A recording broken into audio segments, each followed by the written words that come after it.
Hello there, everybody, and welcome back to Reconnected. Another Thursday here for all of you. This time, brand new, first-time guest that I'm very excited to be here.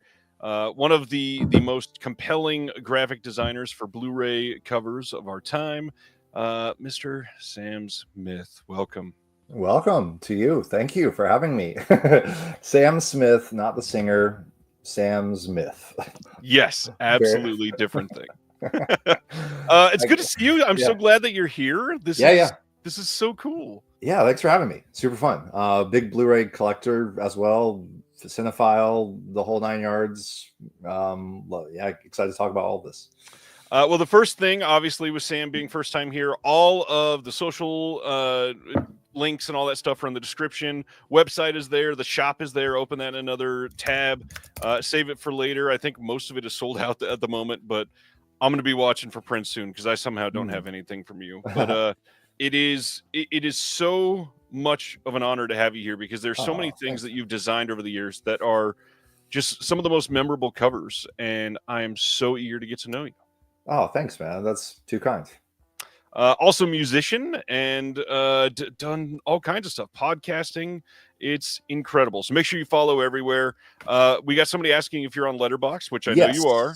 Yeah, I can just drop that in the chat too. I'm in the chat, so. But yeah, Sam's Myth pretty much everywhere. Twitter, Instagram, YouTube. I make some YouTube videos every now and then with like film stuff, sometimes opening Blu-rays and whatnot, or process videos on my work. So yeah, YouTube is a thing. Instagram definitely because visual medium, lots of poster images, all my graphic design stuff is there, and then yeah, Letterboxd and yeah, Sam's incredible. You have been doing this for quite some time now. How did you first get into art in general? Yeah, R1133. That's right. I drummed with Ben Folds.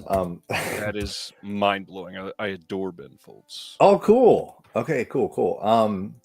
Yeah. So how did I get into? Okay, so obviously as a kid, loved art. Ed Emberley drawing books. Have you heard of those? I believe so. Okay, so they're like the step-by-step drawing books. That's what I think of as like first like drawing stuff. Just loved cartooning, drawing, and then also making movies with my dad. So I had a very like artistic childhood with my dad. Like my dad's an artist, so Nice. he does all kinds of medium, but we would make movies and stuff. So I was doing like puppet movies, which of course I love stop motion animation as a result. But like we would do home movie like not parodies, but my own spins on certain things. Like we had Bear Man for Batman and La La Scissorhands for Edward Scissorhands. So it was like I grew up and turned like 10 years old in 1991. Like absolutely perfect time. Early 90s, late 80s, early 90s movies. Just became obsessed with movies as well. And so I would do my own posters. Like even as a kid, I would draw the Teenage Mutant Ninja Turtles poster. I would do the Dick Tracy, try to draw the Dick Tracy logo and all that stuff.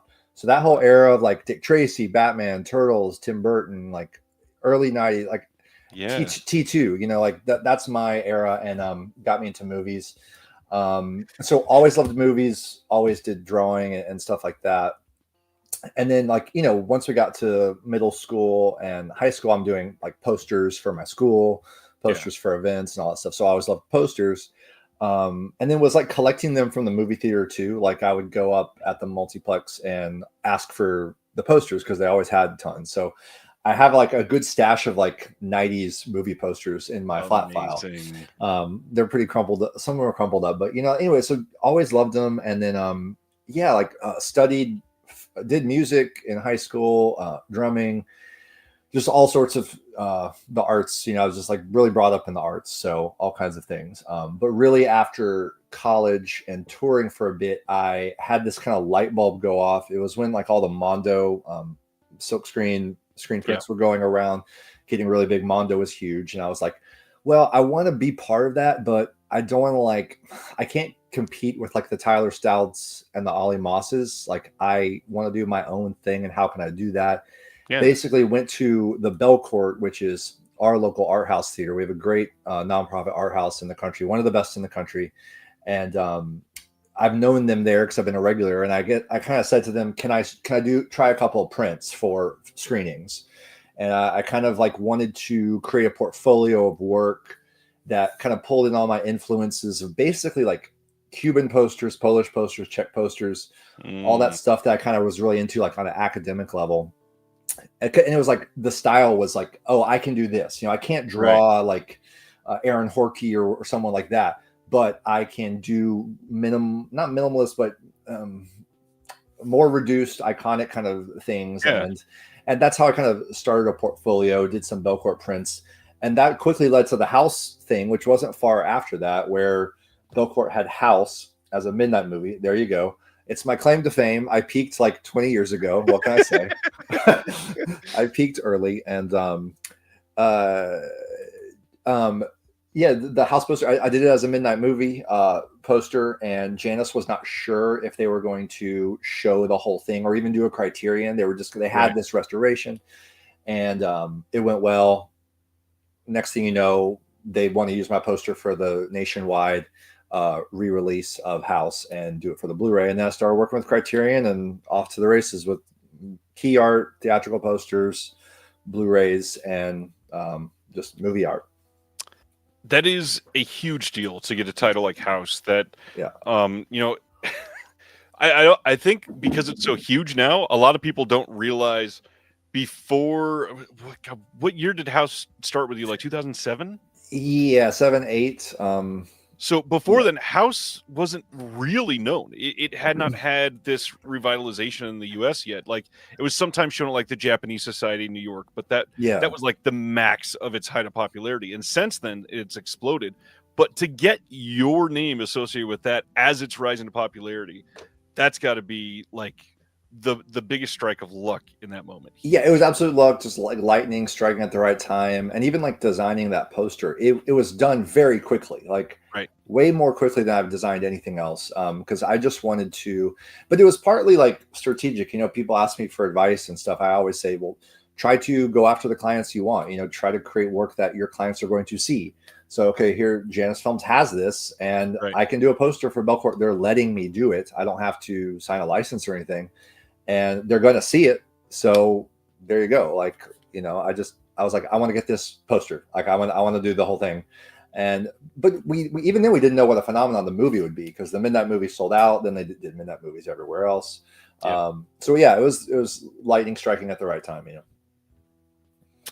I mean, to get associated with Criterion and Janus at all is something that most people strive for. Oh, and yeah, now you've had job. tons of covers that you've done. Here's Kuroneko. Yeah. One that is not heralded enough. I actually really like the iconography of this one. Carlos. Oh, thank you. Yeah, that came from the poster, because I did the theatrical poster for IFC Films, and IFC and Criterion. They poured them in, and some of them changed the art a little bit. There's actually a fun fact about that. In the poster, he has a gun, and for some reason, Criterion wanted to remove the gun for the DVD, for the Blu-ray. So I was kind of begrudgingly agree. I mean, it's their call, but there is no gun in the Criterion version. Just a little trivia.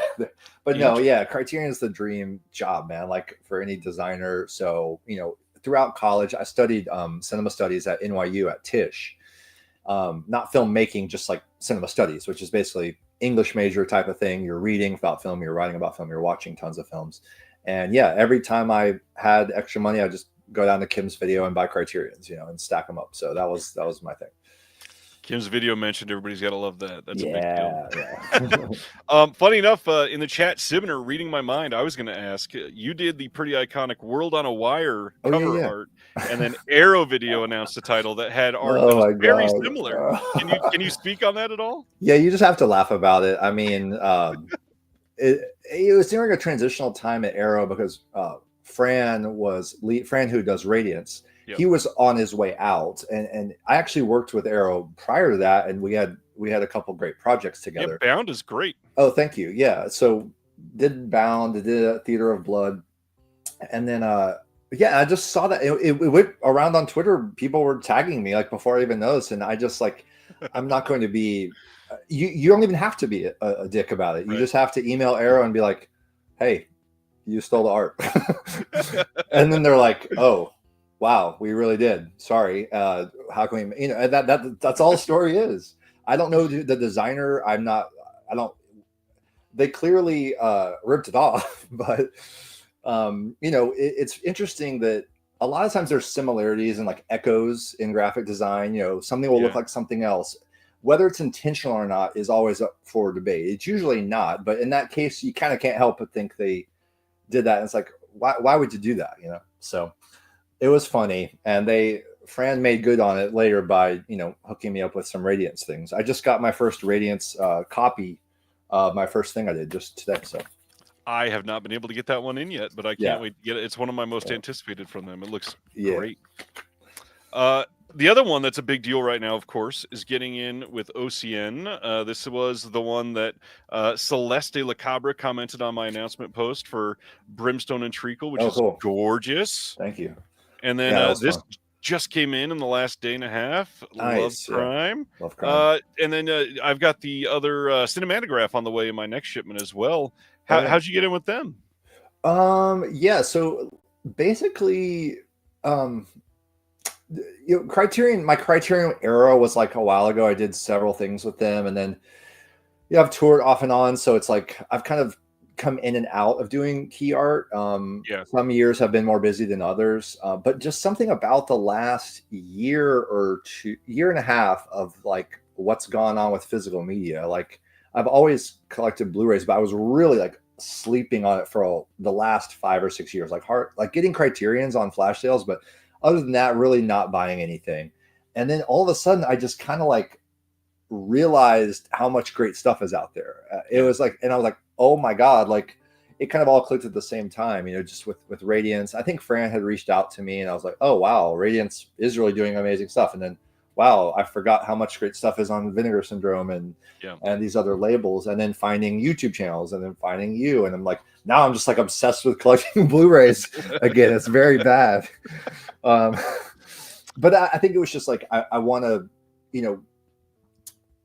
for anyone, like it's not the same as it was before COVID. You as a designer, you just can't get the rates you used to get. There's a lot of stuff being done in-house and whatnot. But I was like, I still want to be a part of what these different labels are doing, even if I just do a couple things for a few of them. Like I want to be part of the library, and kind of like get in on what the cool stuff they're doing. So Justin just said, hey, you want to? I emailed him. I was like, hey, let me know if I can do anything for you guys. And I still didn't even understand like how Justin, like he does everything. Yeah. And he's like, hey, do this one for Cinematograph. And so I just took it. So I'm not being choosy. I'm just kind of like whatever anyone wants me to work on, give it a go. And the cool thing about these boutiques and the budgets being lower is like they're like no notes. Just like do your thing, and that's ideal because like I want to say, okay, here's my work. I make great covers. I hope you think so. And so we don't have to do like 20 versions of a cover, which is what you do when you work for a big studio or something like that. I've got probably 5 or 6 others with your art on the front, but one more that I wanted to shine a light on because nobody ever talks about the smaller companies like Cinema Guild, which you've done work for, or the first one that I got that I didn't know was you that did the art that made me appreciate it so much more. Grasshopper Films. Thank you. Love. This is such a beautiful piece of key art. Thank you. And well, it's just I always just go back to the film. It's just I love Hamaguchi, man. Like that one in particular is underappreciated just because Drive My Car was so acclaimed. And it's a different kind of movie, but thank you. I'm proud of that one. And Grasshopper is always Ryan and what he's doing. Ryan Crivochet with Grasshopper is awesome. I love doing anything he wants to do with me. So I've done a few there, and those have been great. Tonight after the announcements, we're going to talk real deep about some more of your stuff. Okay, cool. Do more of a like interview style segment. But before we get into all the physical media stuff, what are you super into? What are some of your favorite labels? What kind of film do you like to watch? Wow, that's a good question. I love all the labels. It's interesting. Like Criterion is still the canon, if you will, of a certain library of all time greats, and I've always like kind of gone by that book, and love a lot of those auteurs that you see in Criterion. I particularly love what I and others have maybe called cinema of childhood. So particularly children, not just children's films, but films about childhood, and also not just fantasy films, but oftentimes there is some kind of magical realist, like your Spirit of the Beehive. Miyazaki is like my guy. So like My Neighbor Totoro is like one of my all-time films. Those kinds of films I really love. Louis Mao. But favorite directors, I mean, Kubrick, Miyazaki, Bresson, Tarkovsky, Kiarostami. Those are like that's my like Mount Rushmore kind of.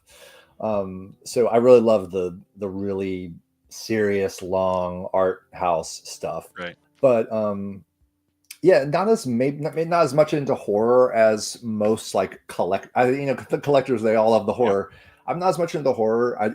With horror, I really love something artsy. The Shining, Next of Kin, House, Footprints on the Moon. Yep. These are my favorite kinds of genre films. I think there was Kat Ellinger. Yep. So she said something on some show, and the term was the fantastique. Yep. And I was like, that's it. That's what I like, because I don't like gore. I don't like slasher or anything like that. But anything that's the fantastique, so not necessarily fantasy, but some kind of blend of the real world and something else. That's what I like. And shot well and great scores. I love scores. Well, after Tarkovsky gets mentioned, how does it feel to have a cover like Solaris associated with you? That was like, of probably all emails I've ever gotten, that was the most exciting moment. I'll never forget where I was. Like I was like in a billiards hall, so playing ping pong. Was it 1974 for some reason? No, we just have a cool ping pong hall. But yeah, like that was an exciting email to get for sure. I bet. Yeah. So let's get into some recent pickups and watches then. What have you been getting? I've got yeah. Okay, so I've been. What do you want? Watches, pickups? Whichever one you want to do first. I'll follow your lead. Let's go pickups. You got it. I have a little stack here because I have been. Like I said, I've been picking stuff up. You're amongst friends. We all want to see them. And your show actually may or may not have encouraged me to pick up more. I apologize, and you're welcome. Okay, so I have a little stack, and I'll try to go fast. And I want to hear yours too, of course. I've got them ready. Yeah. Okay. Got this in the flash sale. This is. I wish I had the. Okay, yeah. It was my favorite movie of the year for most of last year. Ryuichi Sakamoto Opus. I love, like I said, I love scores. I love anything Japan. He is incredible. And the idea that he created this piece of art to serve as his final work. Yeah. And it's just 2 hours of gorgeous solo piano in black and white cinematography. And if you got to see this in the theater, it is a spiritual experience just to do that. And you just walk out of the theater, just like just absolute meditation, Amazing. And those are nice because they're only 15 in the flash sale, the Janus Contemporaries. Okay, this was a blind buy, and I have not watched it yet. I bought this just for the trailer. It's a Severn standard edition, The Seventh Curse, Witch from Nepal. Now, I said I don't love horror too much, but this is a double. The trailer shows both films, and I don't know which one it is, but one of them I know I'm going to love. Just because the way it looks and stuff. Seventh Curse, probably. Seventh Curse. Okay, so I'm excited to watch it. I bought it blind buy. The movie is wild. Okay, it is a trip. It's so many genres within one. You'll love it. And I love that kind of stuff. Like I do love. A couple come to mind, like this film Mystics in Bali. Do you know that? Okay. Mondo Macabro, yeah. And Lady Terminator, like that kind of a thing. The late great Jim Ridley, I just have to shout him out. He was the editor of the Nashville Scene and the film critic here. He passed away, and he's like everyone who is in part of the Nashville film community just knows him as like the god of film writing and just the nicest guy. and he loved those kind of movies. And so he turned me on to some of those. And so even though I say I don't love horror, if it's something like this that's just really crazy and beautiful and psychedelic, I'm so into that. This was a blind buy as well, from a sale. I look for the sales, you know. Smart. I know nothing about these films. The old Arrow title. Yeah, nice. I love discovering more Japanese cinema. There's a lot left for me to find, so I'm curious to check it out. This one I bought for the cover design because it was made by, in my opinion, maybe one of the best in the game, Adam Maida, graphic artist, and he did this one, Neither the Sea Nor Sand. Yeah, it's beautiful. And also just reading about the film, I was like, okay, this sounds up my alley. Just like dreamy, you know, kind of gothic, weird art house. That's what I love. And then the rest, these are all just, most of these are just like standard Blu-rays. I should qualify by saying, okay, don't judge me. I promise I will not. And the chat, don't judge me. I'm choosing to do this ignorance is bliss thing when it comes to 4K. Okay. I have not. You'll save some money. I think I'm going to try to commit to just never crossing over. Okay. I don't know. Maybe not. Maybe I will. Maybe not. But anyway, I'm if there are better editions out there of some of these, that's fine. There might be. Yeah. These are just little things I've always meant to have and like fill out my collection that I love. Attack the Block. God, I love that movie. So good, right? It's perfect. So fun and underseen. Yes. DC says good luck with that. Yeah, I have a movie room with a projector, but I feel like, you know, as I get older, my vision's going to get worse. Yep. So who cares if I can't see the 4K? It's going to be blurry anyways. Ong Bak. I've not seen this one. Nice. What? Yeah, I'm still behind on it. Okay. I mean, I figure you've seen everything, but yeah, every now and then a great martial arts ballet type movie I really love. Love them. This I got, it is one of my wife's top 3 movies, and it is a Christmas tradition. So I wanted to make sure that I had my wife's favorite Christmas movie on Blu-ray. And when she introduced me to it, absolutely fell in love with this film. Meet Me in St. Louis. Classic. Just so good. I'm not, when it comes to old Hollywood musicals, it's not particularly my favorite, right? But the best ones I really love to appreciate and see. This is just one I've always thought was underrated. The Limits of Control by Jarmusch. Yep. Really cool film.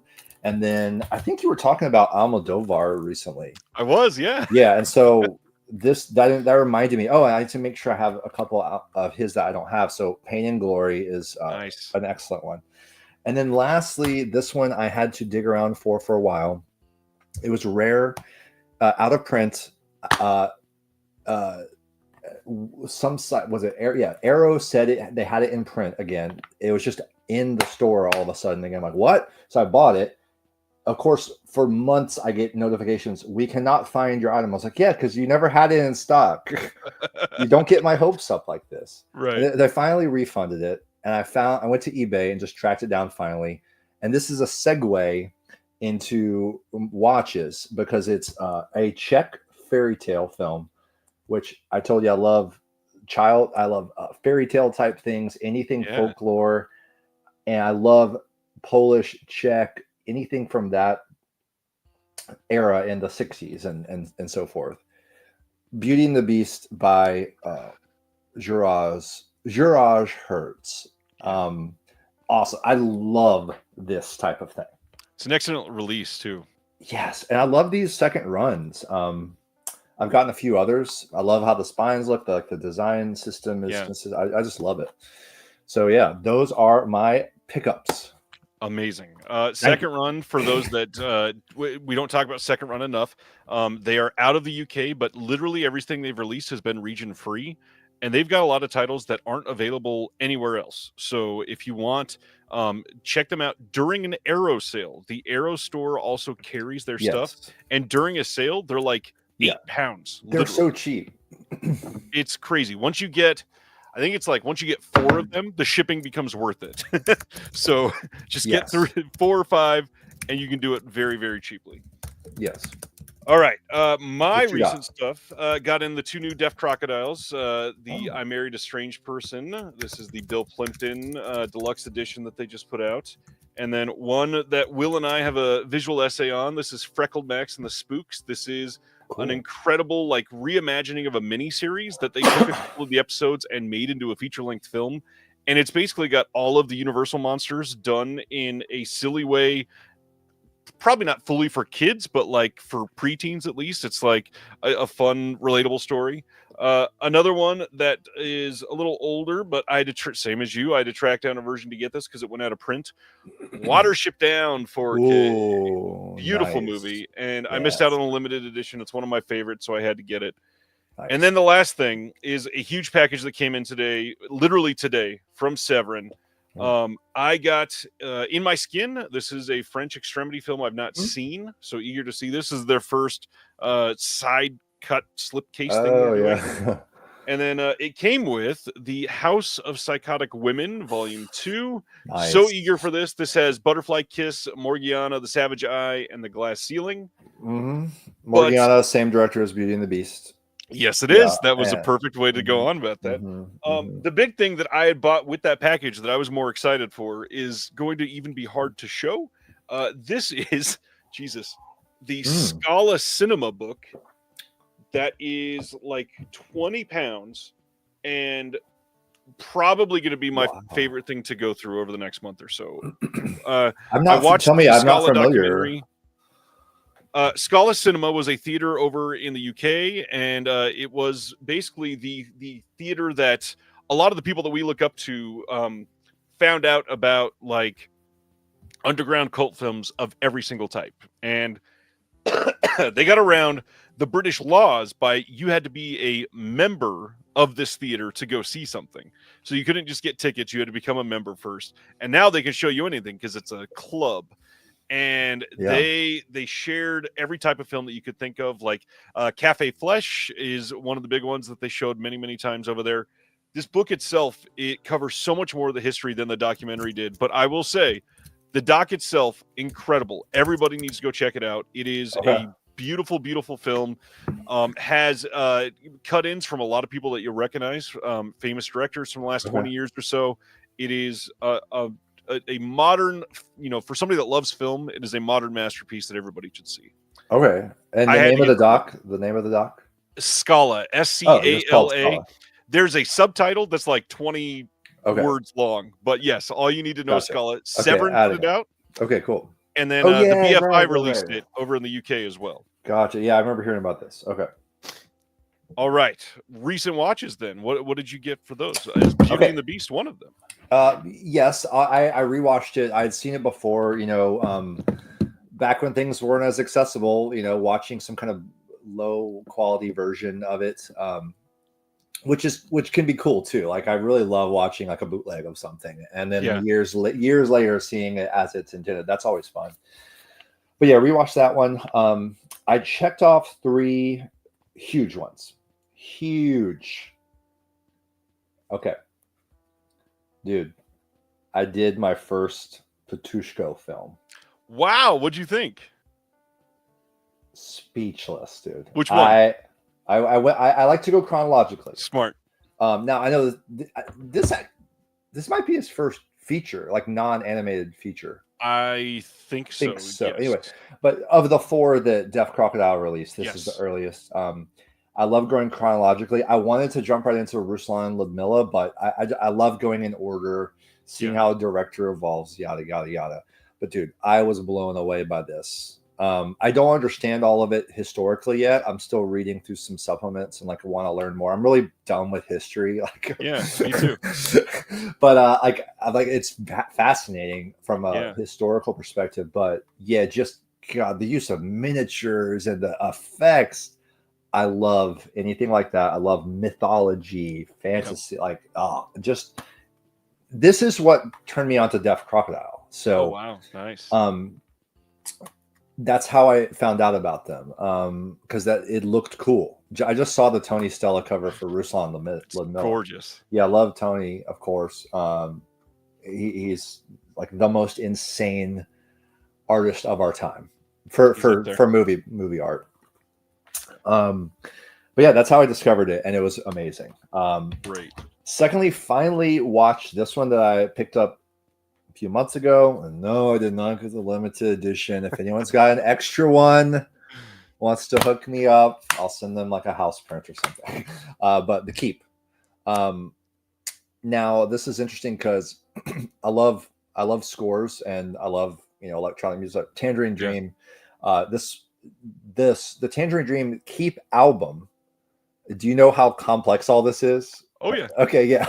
Okay, so someone gave my friend Jason Shaw, who's another great film critic, gave me a burned CD of The Keep like 20 years ago or something.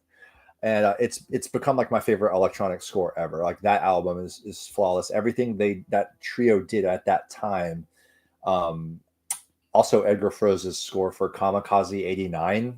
If anyone likes this kind of stuff, make sure you hear that one too, because it's very similar. But as it turns out, a lot of the music's not in the movie. Right. So I was like, oh, I can't wait to finally watch The Keep, this masterpiece. I'm gonna know every music cue, and I was like, oh yeah, I forgot like hardly any of it's in it. But I mean, then you have all the pieces they did make for this that have not been released properly, right. And so it was fascinating. But I did love the film, man. I have to say, like, I thought it was great. Loves the setting, the effects, maybe I guess some of it's a little unfinished from what I understand. I don't know. I need to again read the supplements, learn how the history of the production. I know is very fraught and everything, but loved it. And then lastly, I'm going back to Deaf Crocodile to check off a major thing, and I don't know what else to say except this is the best thing I've seen in a very, very long time. Wow, very long time. Like, this is such an underrated film, dude. The fact that on Letterboxd, I'm gonna look again. There are like the low amount of reviews. Yeah, just how many people have logged it. That just speaks to how much discovery there is here for people. Yeah. Again, check Fairy Tale, the cinematography. Markéta Lazarova was a little tough for me to get through as much as I loved the cinematography. I appreciated it, but it wasn't fully like hitting me in the solar plexus. And this just hit like everything about it as like fairy tale cinema. This is probably the best fairy tale film I've ever seen. Like it is such an undiscovered as of yet gem that now people can watch. So obsessed with this release. So everything, Deaf Crocodile specifically leaning into this like folklore thing and all the Czech films. I'm loving all that. But this was fantastic. Everyone listening, definitely watch it. Great release. There's so many of theirs, especially in the last year, that have been released that I don't hear people talking about. Like Adele Has Not Had Supper Yet is such an underseen, just silly film from them. Okay. Yes, people need to go check it out. It is amazing. The Savage Hunt of King Stack that they did, the first one that they did away from Ocean and Vinegar Syndrome. Amazing movie, and pretty much hardly anybody has seen it. So, yes, please go check some of those underseen titles out. I had a weird week of watches. I'm still trying to catch up on some things with my wife that she has never seen. Mm-hmm. And I love that you mentioned the sequel earlier, but I showed her for the first time The Terminator. She had never seen it, and we got done and she laughed and went, ha, I know where like 7 references are from now. Yeah, totally. And then we started the sequel. We've not gotten a chance to finish it because I had to watch 2 others for work that I'm going to talk about in a second. But she's loving them. And it's so great to see him with somebody who has literally never seen it and didn't know what to expect. Yeah. The twist of Arnie not being the bad guy in the second movie was huge for her. Yeah, perfect. Do you have an affinity for one or the other, or just both equally great in different ways? Or they're equally great in different ways because it's kind of a tonal thing. The first one is essentially a slasher film. Yeah. And then the second one might be the greatest action movie of all time. So you kind of just got to go with what am I feeling today? If I want to do something that feels a little more Friday the 13th in a way, let's watch The Terminator. If not, it's Judgment. T2, like when I was, maybe we're around the same age. I don't know. You're probably younger than me, but just being like 11, 12 years old when T2 came out in theaters, seeing that teaser trailer in the theaters, yeah, where the the guy's been being forged and everything. Whew, dude, like I just missed it. I think I'm like 3 or 4 years younger than you. I feel bad for you. I do too. It would have been the perfect time. It is one of those things that there's so much that I missed back then. But the other thing, you brought up Mystic Symboli and Lady Terminator, and funny enough, to let everybody know that next Mono Macabro podcast episode that's coming out, we're talking about 2 of their recent films, one being Cafe Flesh, the second Sayadian film that they've done in the last couple of years. They also did Dr. Caligari. But this movie, wild. I don't think I'd ever seen it before. Cafe Flesh is this weird underground sex film that is not erotic pretty much in any single form, but man, do they have a lot of it on camera. It's a really interesting slice of that life back then. It kind of just captures a piece of society that was really under talked about and undervalued at the time, and now so many of us gravitate to the cults and the underground and the cast aside, that films like this are just, I don't know, like a weird warm blanket of it's odd, but somehow I feel at home while watching it. And then the other one, I loved this movie. They also just put out Bohachi Bushido. This is a samurai film in a way, done by Teruo Ishii. And this is about a gentleman that in the first 30 seconds of the film, he's surrounded and he jumps off of a bridge and tries to kill himself, essentially. And they don't let it happen. And he gets rescued and goes to what is basically a brothel. And I didn't know this was going to turn into basically a sex film too. But there's a lot of nudity in this movie and a lot of violence. And it's that same like Lady Snowblood type of over-the-top violence, which is great. The story itself is very fun. It's a beautiful 4K disc from Mondo Macabro. Highly recommend people check them out. There will be standards on both of those. I think both of the limiteds have sold out, but 4K discs, you'll be able to get them pretty much anywhere. Cool. Great stuff. Mono Macabro, do you have anything from them? It sounds like you like some of those. No, I mean, again, like I'm not as, I don't watch at the rate probably like you or your viewers do. Like I have so much still to catch up with, and I know everyone feels that way, but I don't know. I just kind of like take my time with like getting to things, and like The Keep. I should have seen that a long time ago, but I was like, I'm gonna wait, and then it kind of pays off because then you get a great release of something. So the time comes and movies find you when they find you. So I'm excited to see more of that. So. Yeah, it's going to be a stellar year. I mean, some of the titles that we're going to talk about tonight. First of all, oh my God, Fabulous Stains. I have to like when I heard that Fabulous Stains news, that's one of my favorites, man. It's a beautiful movie. Beautiful movie. Okay, sorry. Go on.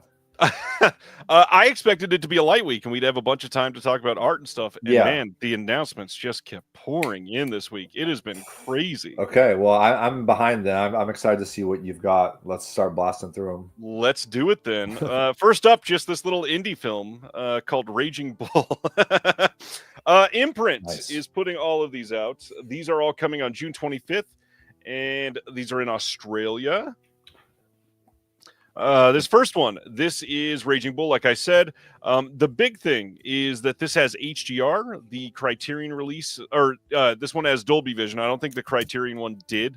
Not sure if the Criterion had HDR 10, but yeah, this has an upgrade in the Dolby Vision camp. Lots of extras here. We've got a 2-disc set. There's going to be a Blu-ray disc and a 4K disc. 3-disc set. Two discs with just the films, and then the 3rd disc with tons of extras. There's so much on here, it literally would not even fit on the listing. But Scorsese, I'm sure you got something to say about Scorsese. Yeah, I mean, I'm maybe not as much of a Scorsese fanboy as like a lot of the guys are, but Raging Bull is probably, I think it's his best film. Wow. I mean, I know that's not maybe the most popular opinion, but there are definitely people who would back me on that. Like, it's definitely up there for a lot of people. Yeah, that one, like King of Comedy, After Hours, those are the ones that really. I'm so done with like the Leo Scorsese crime movies. I can't do anymore, man. Like the fact that his next 7 projects are all with Leo, I'm just like, dude, don't you want to work with anyone else? You don't have that much time left. Like, change. Anyway, I can't go on about that, but. Well, we can talk about another Scorsese because he's also getting New York, New York. I haven't seen this one yet. This is one that has needed a decent release for a while. A lot of people call this Scorsese's worst film, primarily because De Niro and Liza aren't known for having the greatest of chemistries. But I don't know. I've not seen this one. This is like one of the handful that I need to get to. New commentary by Daniel Kramer, friend of the channel. Some new interviews on this, new visual essays.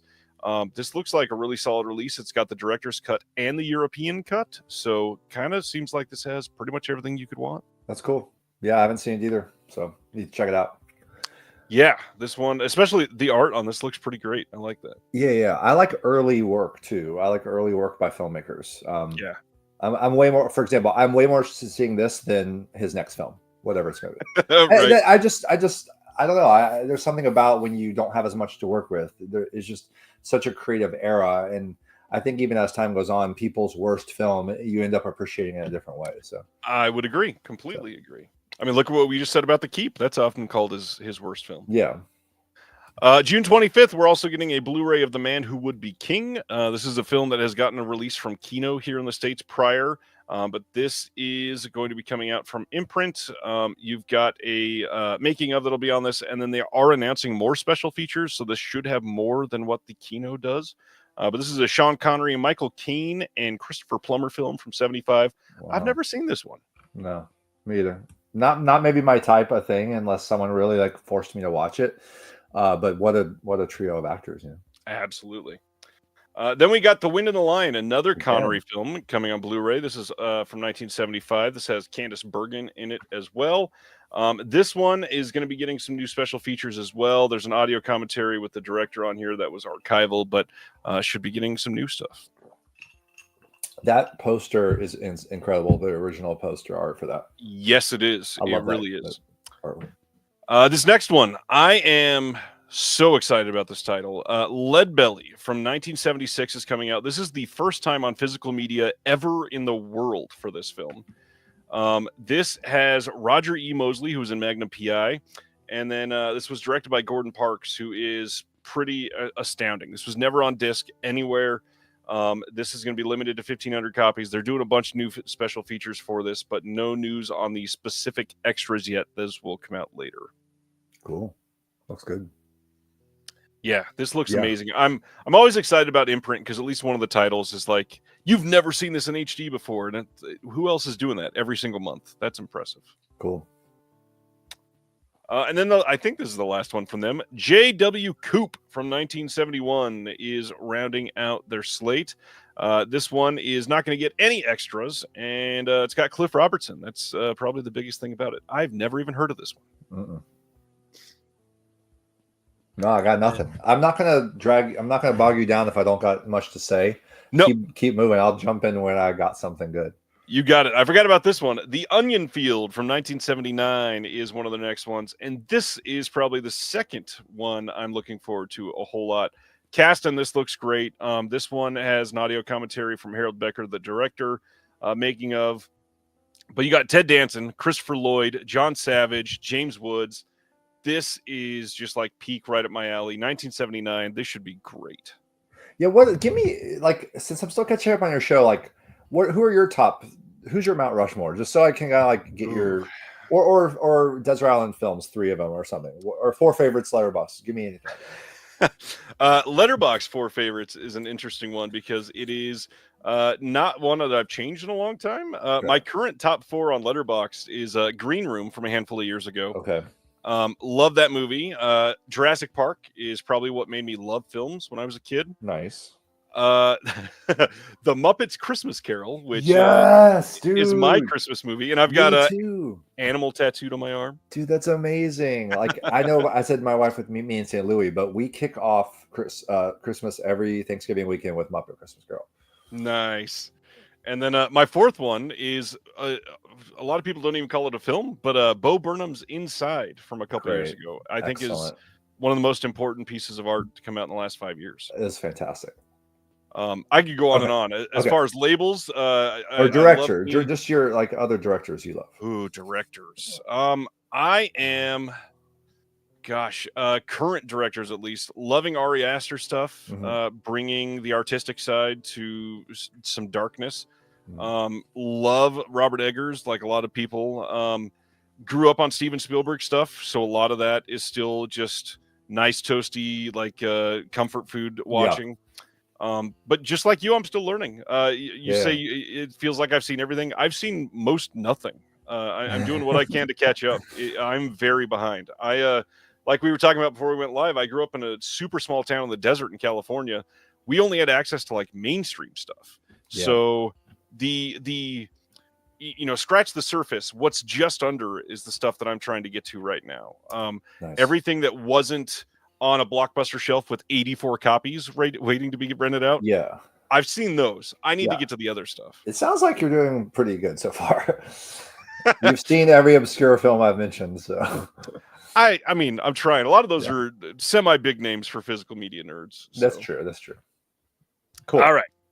Moving right along, less of my thing. Terrifier 3 from last year is getting a 4K steelbook over in the UK from Signature Entertainment. Should be nothing new here. This has been released on 4K already, but the art is an interesting addition to this one because they really leaned in heavily to the Christmas aesthetic. Are you a sucker for like steelbook packaging or anything like that? I own 0 steelbooks. I could not care less about them. That's just, I'm in that camp. I don't know why. I do have one steelbook actually. It's the Daft Punk Electroma. Oh, nice. You know what I'm talking about? Yes. I think it's a DVD. Yeah, and it's a little bit taller than a Blu-ray one. Yeah, and it's like it's not even a typical steelbook, but it is a steel case. I've got a couple random things that are technically steelbooks. I think they're done by the steelbook company. I've got the Guardians of the Galaxy soundtrack. They made a CD steelbook. Mm-hmm. And then I grew up in Southern California, so I was raised on the Lakers. And after Kobe died, they did like a memorial NBA 2K something steelbook, and I had to have it, and it's right there on the shelf for all time. While you go to the next one, I'm gonna show you my CD steel thing I have. Sweet. All right, next title after Terrifier 3. Oh man, this is a big one, so I'm gonna ask what he thinks of this. But June 9th, Curzon over in the UK is doing some Lars von Trier stuff. We're going to talk about one now and a couple in just a minute. But this one, Dancer in the Dark from 2000. Wow. Have you watched any Lars von Trier titles? I gotta say, I love him. Favorite Lars? What is it? My mind goes right to The Five Obstructions, which is a It is a documentary that he made. Have you seen it? Do you know about it? I have not. I'm still diving into some of those older ones. Yeah, I mean, I love his early stuff. Like I said, early work is great. I thought Antichrist was kind of a masterpiece. But Five Obstructions is him and this other filmmaker friend. And the whole idea is he comes up with these 5 rules, kind of like Dogma 95 had these rules. And you have to make the same short film 5 times using these 5 obstructions. And they both do it. And so it's a conversation between them about filmmaking. It's great. Definitely put the 5 obstructions on your watch list. Anybody who's interested in that. I got lucky enough. I can't reach it, but it's not a typical Von Trier, you know. It is that Curzon whole box set they did. It was only missing the title that's on the screen now. So now when I get this, it'll basically be a complete set. But I everything that I've seen from him is, at the very least, supremely interesting. Yeah. And you can't really say that for many directors. Yeah, I mean, he has some, he's made some questionable statements, and he's a provocateur and all that. And with any kind of provocateur, you kind of have to take some of that with a grain of salt. But when it comes to the art, like, I think that what he did with Melancholia, like I said, Dancer in the Dark, Breaking the Waves, they're just very powerful works of film. Yeah. So Dancer in the Dark, a little bit of a reminder for everybody that has not either paid attention or don't understand or don't know the history. This isn't even true HD. This is going to come at, I think it's 480p is going to be the max that this is going to be able to hit. You got a bunch of extras on here, but essentially you're going to buy this for the quality of the disc to be able to last a long time. It'll be better than the DVD was. This has behind the scenes doc, Von Trier's 100 Eyes on this. I cannot wait to have this release in hand. And for those that have seen it, you'll understand the braille that's on the cover of this is a really nice touch. I do love Bjork, so yeah, this was really exciting to see when it came out. The Bjork is in this film. Looks like a gorgeous release. I'm excited to get devastating movie. Oh yeah, oh yeah. And like I said, we're going to talk about a couple more Von Trier in just a minute that Curzon is doing on the same day, so be prepared for that. We mentioned The Shining earlier. It is getting yet another 4K release. This is the exact same disc that has always been coming out. This is a 4K steelbook coming from the Film Vault. Should be coming here in the next couple months. It's the Film Vault essentially is just let's put all kinds of crazy packaging on the same studio disc that you've been getting for the last 3 years. Gotcha. And that's it. So they'll happily charge you $60 for a whole bunch of plastic. And if you already have The Shining, you probably don't need this. But if this is your first release and you love the movie, this is a great release. I won't shit on it for that. But one that a lot of people don't have the 4K for because it was kind of difficult to get at first.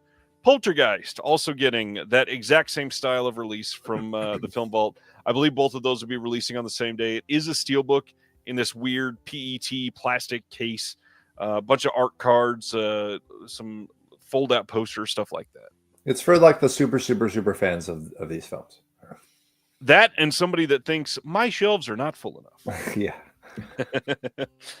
Next up, a beautiful movie from last year, Flow, that I wish I liked more. This is coming on 4K over in the UK from Curzon again. This will be coming on June 30th. I loved this movie. The art style wasn't for me. And I don't know if that's just me being picky, but it felt like a video game a lot of the time, I will say. Yeah. I mean, it kind of has to be said because like it is, I mean, it's a low budget film. Like I thought the environments looked great. I agree. The close-ups of the animals, it did feel like, oh man, this is so close to working like stylistically and all gelling. Yeah. But it's such a beautiful film overall. The feeling of it, no dialogue. I mean, what a great idea for a film that I kind of just I give it a pass. I thought it was great. I agree. Yeah. And one of the biggest things, I've got 2 kids, both have autism. One of them also has ADHD. All 3 of us sat silently and watched this entire film, and that blew me away. For a movie with no dialogue, that is incredible. Yeah, absolutely. We need more of it. Something we might not need more of. Rad has gotten multiple releases recently, getting a collector's edition release from Mill Creek again on June 17th, coming on Blu-ray. But the big thing, they added the brand new documentary called A Rad Documentary. Reminder for anybody that might be pre-ordering this, this is also getting a 4K release out of Australia from Umbrella over the next year. And I don't know for sure, but my hunch is it's Umbrella. They're probably going to release the documentary with that one too. So my suggestion would be to not get this. Gotcha. Still haven't caught up with this one. I have a friend from college who this is one of their favorite movies of all time. So I will be forced to watch it at some point. So, I mean, talk about missing. I'm a little too old for this. Too young for this one. I didn't catch this one when I was a kid, so it doesn't have the same nostalgia factor. I could see why it would have been great if I saw it when I was 9. Did not love it as an adult. Yeah. This one, however, I did love, and I think this is a hilarious idea for a steelbook. June 9th, Entertainment and Video over in the UK is giving us a 4K steelbook of Baby Girl. This is Nicole Kidman standing in a corner on the cover, and then the inside, of course, has a picture of the dog and a glass of milk. You can pre-order this now. If you're in the US and you really want this steelbook, you can get it from Brother Belial. Pre-orders for that are available. Should be pretty much everywhere out of the UK. You mean there's no plastic slipcase that has liquid milk in it that you can Come on. We'll be hitting that innovation in probably 2 or 3 years. We'll have the milk. On video. Yeah, you can actually drink milk out of it. We'll re-release what was that movie from about a year and a half ago with the bathwater? Oh God, yeah, Saltburn. Like all the vinyl records, they're doing it. Yeah, the Friday the 13th with the blood in it. Yeah. Next, I think this is a really sad idea of a steelbook, but man, I actually really liked this movie. Haven't seen it. I don't know, man. I've been burned too many times. I get it. I disagree, but I get it. May 19th. But this is the most tempted I've been to revisit to come back in. It's it feels like a classic for the first half, but if you felt burned over the last 10 years, you're probably going to feel burned by the second half. Okay. That's what I figure. That's what I've heard. This is Warner Brothers over in the UK putting out Trap from last year in a 4K steelbook. It's got all the same extras that have been on the other releases that have been coming out. And I really wish they had done something different with the steelbook. I do like when we get original poster art, but for a steelbook, the art should be a little special. And it just is not quite enough to make me feel like I need to buy a premium package for it. Okay. Going to the next one. Speaking of second run, which we don't get to a lot, so I'm glad you brought them up. May 26th, there's a Blu-ray coming of Ishanu. This is from 1990. I probably said that terribly. I am not known for being a linguist. This is a film that juxtaposes the spiritual world of the Mybis with the rhythm of ordinary life. This is going to have a new 4K restoration by the Film Heritage Foundation. Newly filmed interview with the director of this piece of Indian cinema. Film Heritage founder Shivendra Singh Dungarpur and the actor that they were interviewed by, the writer, all happened in 2023, so they got some new stuff. There's a booklet with new essays. Lots of stuff coming. I'm glad that they're putting out an Indian film. This is pretty exciting. Yeah, totally. I mean, their curation is great, so this is going to be on my radar now. Yeah, they do some films again that like nobody else would ever put out. And another thing to mention to the listeners, like another region I, no pun intended, have not entered is region free. So I mean, I'm sure I can buy a region free player any day, and I will. But but the nice thing about second runs is most of them are region free. Not all of them, but you do need to check each one. If you don't have region free, I guess most of your listeners probably do. But just check that before. But most of them are good.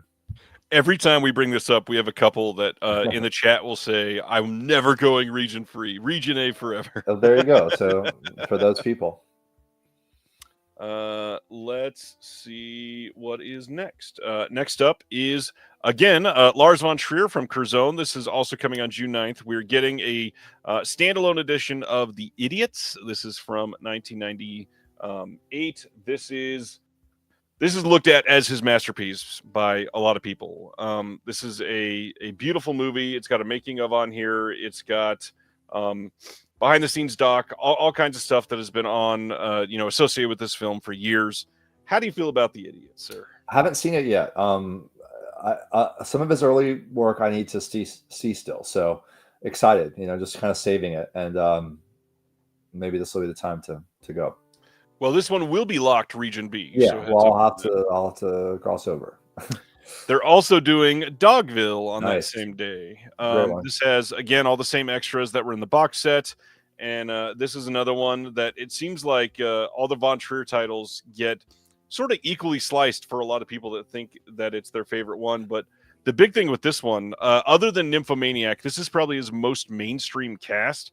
We've got Nicole Kidman, Paul Bettany, John Hurt, Stellan Skarsgård, Philip Baker Hall's in this, James Caan, Udo Kier, not in it for a long time, but the cast in this, astounding.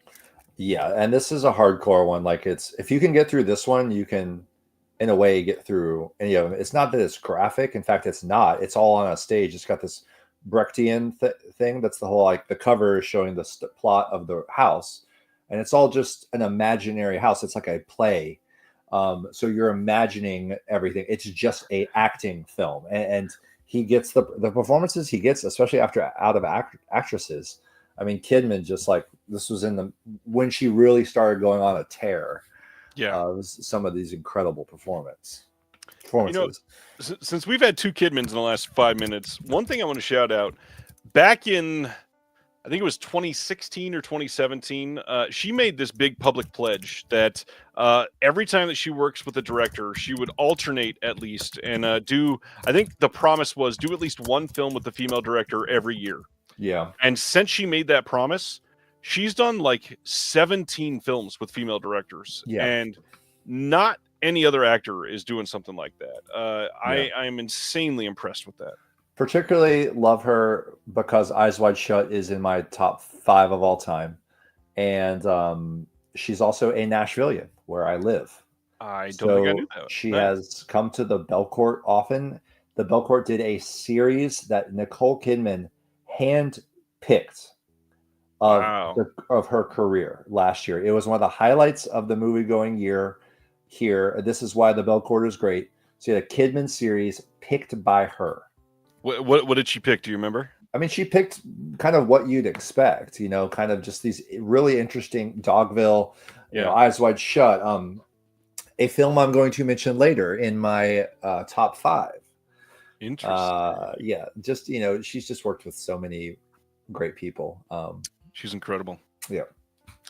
All right. And of course, I clicked the wrong thing. Oh.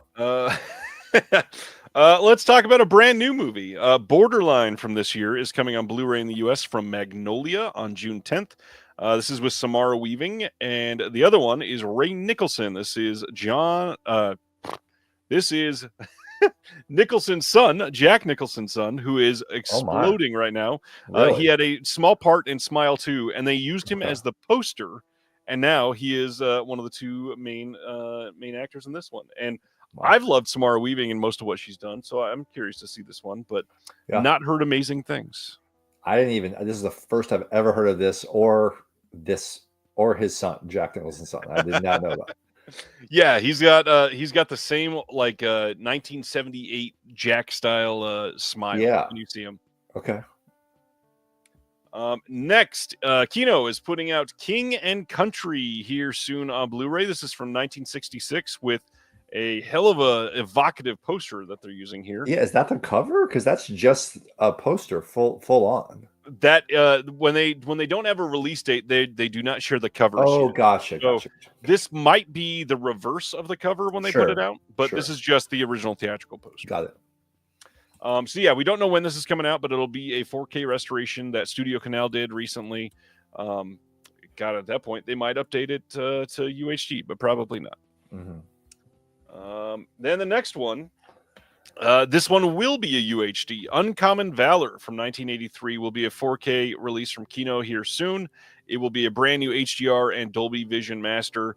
Again, huge cast. This is one that when Gene Hackman just recently passed, got brought up quite a bit. Okay. Gene is the main lead in this. We got Robert Stack, Fred Ward, Patrick Swayze. This is quite a big one and directed by somebody who just passed like a week and a half ago, Ted Kotcheff. So this is a very timely release from them. Okay. I've never seen this one, but I'm certainly eager to. Yeah, same. I got some Hackmans to catch up with. Yeah, me too. He's done some great stuff. Next, I wanted to shortly mention this one. My magazine that I put out, the Physical Media Advocate, handful of things I wanted to remind everybody. If you're a writer, if you're an artist, if you review films or physical media, and you wanted somewhere to put out your work, I would love to share that with the world. Reach out to me, send me an email at disconnectedmedia@gmail.com. The other thing is we do letters to the editors. If you've ever had like a question about a film itself or about physical media, if you're too embarrassed to ask a label, I'll go ask for you. Send me an email. We'll print your question and we'll try to answer it as well. And then the other thing, if you run a boutique label or you run a theater or anything like that, we are happy to advertise events for you or any sort of releases that you got coming up. Just again, send me another email. But yeah, we got a brand new issue coming out on May 1st. And super excited for what it is turning out to be because it's going to be an astonishing one. How do you do it all, man? That's so cool.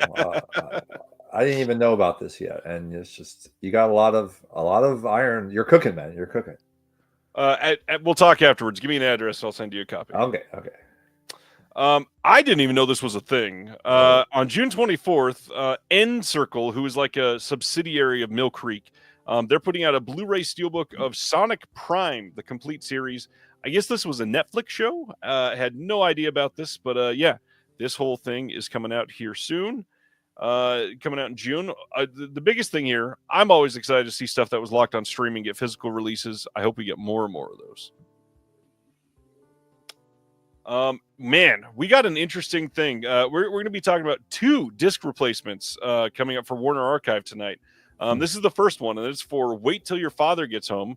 This is a series that they just did, an animated series from, I think it was the 70s. And what happened is they accidentally did not author the bonus features on there. So they want to send you the disc that has them if you were able to get this in. So make sure you are putting in for the replacement if you got this, because you deserve to have those bonus features. We'll talk about one more near the end of the show. Okay. Oh, man. This is one of my favorites. July 8th, we are getting a 4K steelbook and a standard release of Clueless from 1995. This is the 30th anniversary of Clueless. Holy God. Yep. I'm in a 90s tribute band. We've been doing it for about 15 years.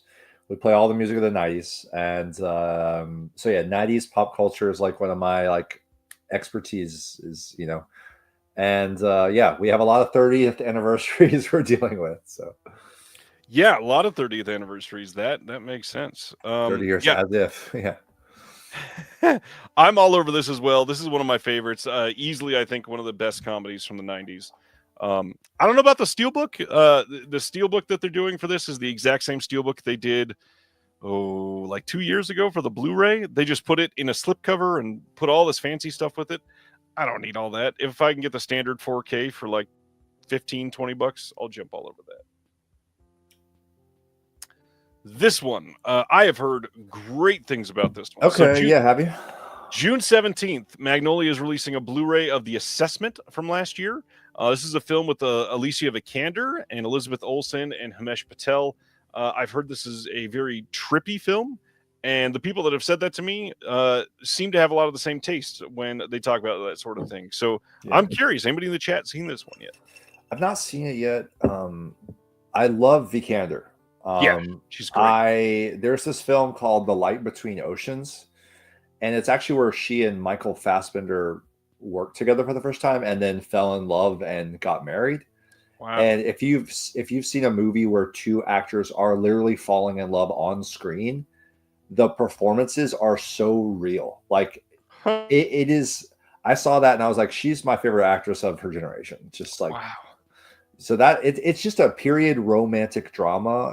There's nothing genre about it, but if you just want to see great performances and of Alicia Vikander, so hell yeah, that sounds great. Yeah. All right, we've been talking about this for the last like month and a half because of the multiple updates from this and it selling out and people going crazy. And if you remember, I told you every single time there will be a standard release of the Beyond in 4K. You don't need to worry about it. And just like I said, July 29th, you're getting a standard release of the Beyond. This will be available everywhere. The crazy thing is every time I've been talking about it, I said they may drop a disc or 2 because this is a 6-disc release. They're not dropping anything. This is going to be a full 6-disc release. This is a great film. I love it. But to have a standard edition for this that is still 6 discs, essentially, this is probably going to be $60 to $65 always. And then, like, once a year, probably around Black Friday, they'll have a sale on their site, and it'll probably go down to about $40. But you're probably never going to get it under that. You're not going to get something with only, like, 3 discs. The standard is the deluxe. It's everything that came in the original release except for the plastic eyeball. Everything else is the same. That's wild. And what's the best way to say this? Don't fall for the Grindhouse releasing marketing every time because, literally everything will be identical. I've been saying this every single time they've released something for years, unless they come out and say, like, there is an exclusive slipcover, everything else will be the same. And this standard release is the exact same as the deluxe release. And the deluxe release is the exact same as what they originally put out as the limited release, except it doesn't have a plastic eyeball. Nice. You know your stuff. This is good. Good intel. I try. May 27th, Universal and Blumhouse putting out The Woman in the Yard from late last year. I never even saw that this got released. I thought this was supposed to come out early this year, but I guess it came out earlier. This actually has some extras on here, a couple featurettes, nothing crazy. Again, anybody seen this one? I've heard literally nothing about this one. No. Yeah, I imagine that you had not. No, yeah, I mean, again, it's not totally my genre, but still, I mean, I keep up with everything that's coming out, and I'm pretty aware. But yeah, I hadn't heard of this. I saw the announcement. Intriguing art, intriguing key art for sure. Yeah, it's something that'll make you pick it up off the shelf at least. Yeah. This one, June 25th, Germany, and Cape Light Pictures is putting out a 4K steelbook of Maxine. Now, this is one a lot of people in the US have been speculating that A24 should release a 4K set of X Pearl, which I'm wearing my Pearl shirt tonight, and Maxine in like a 3-pack. We have no information on that. Do I think they will? I mean, they like money, so probably. But when is that going to happen? Because now Maxine has been out for, in what, 2 months? It'll be a year, and we still don't have any clues, any announcements, nothing. It's hard to gauge. I did love this trilogy, man. It surprised me. Like again, not horrors, not. I guess it would be horror.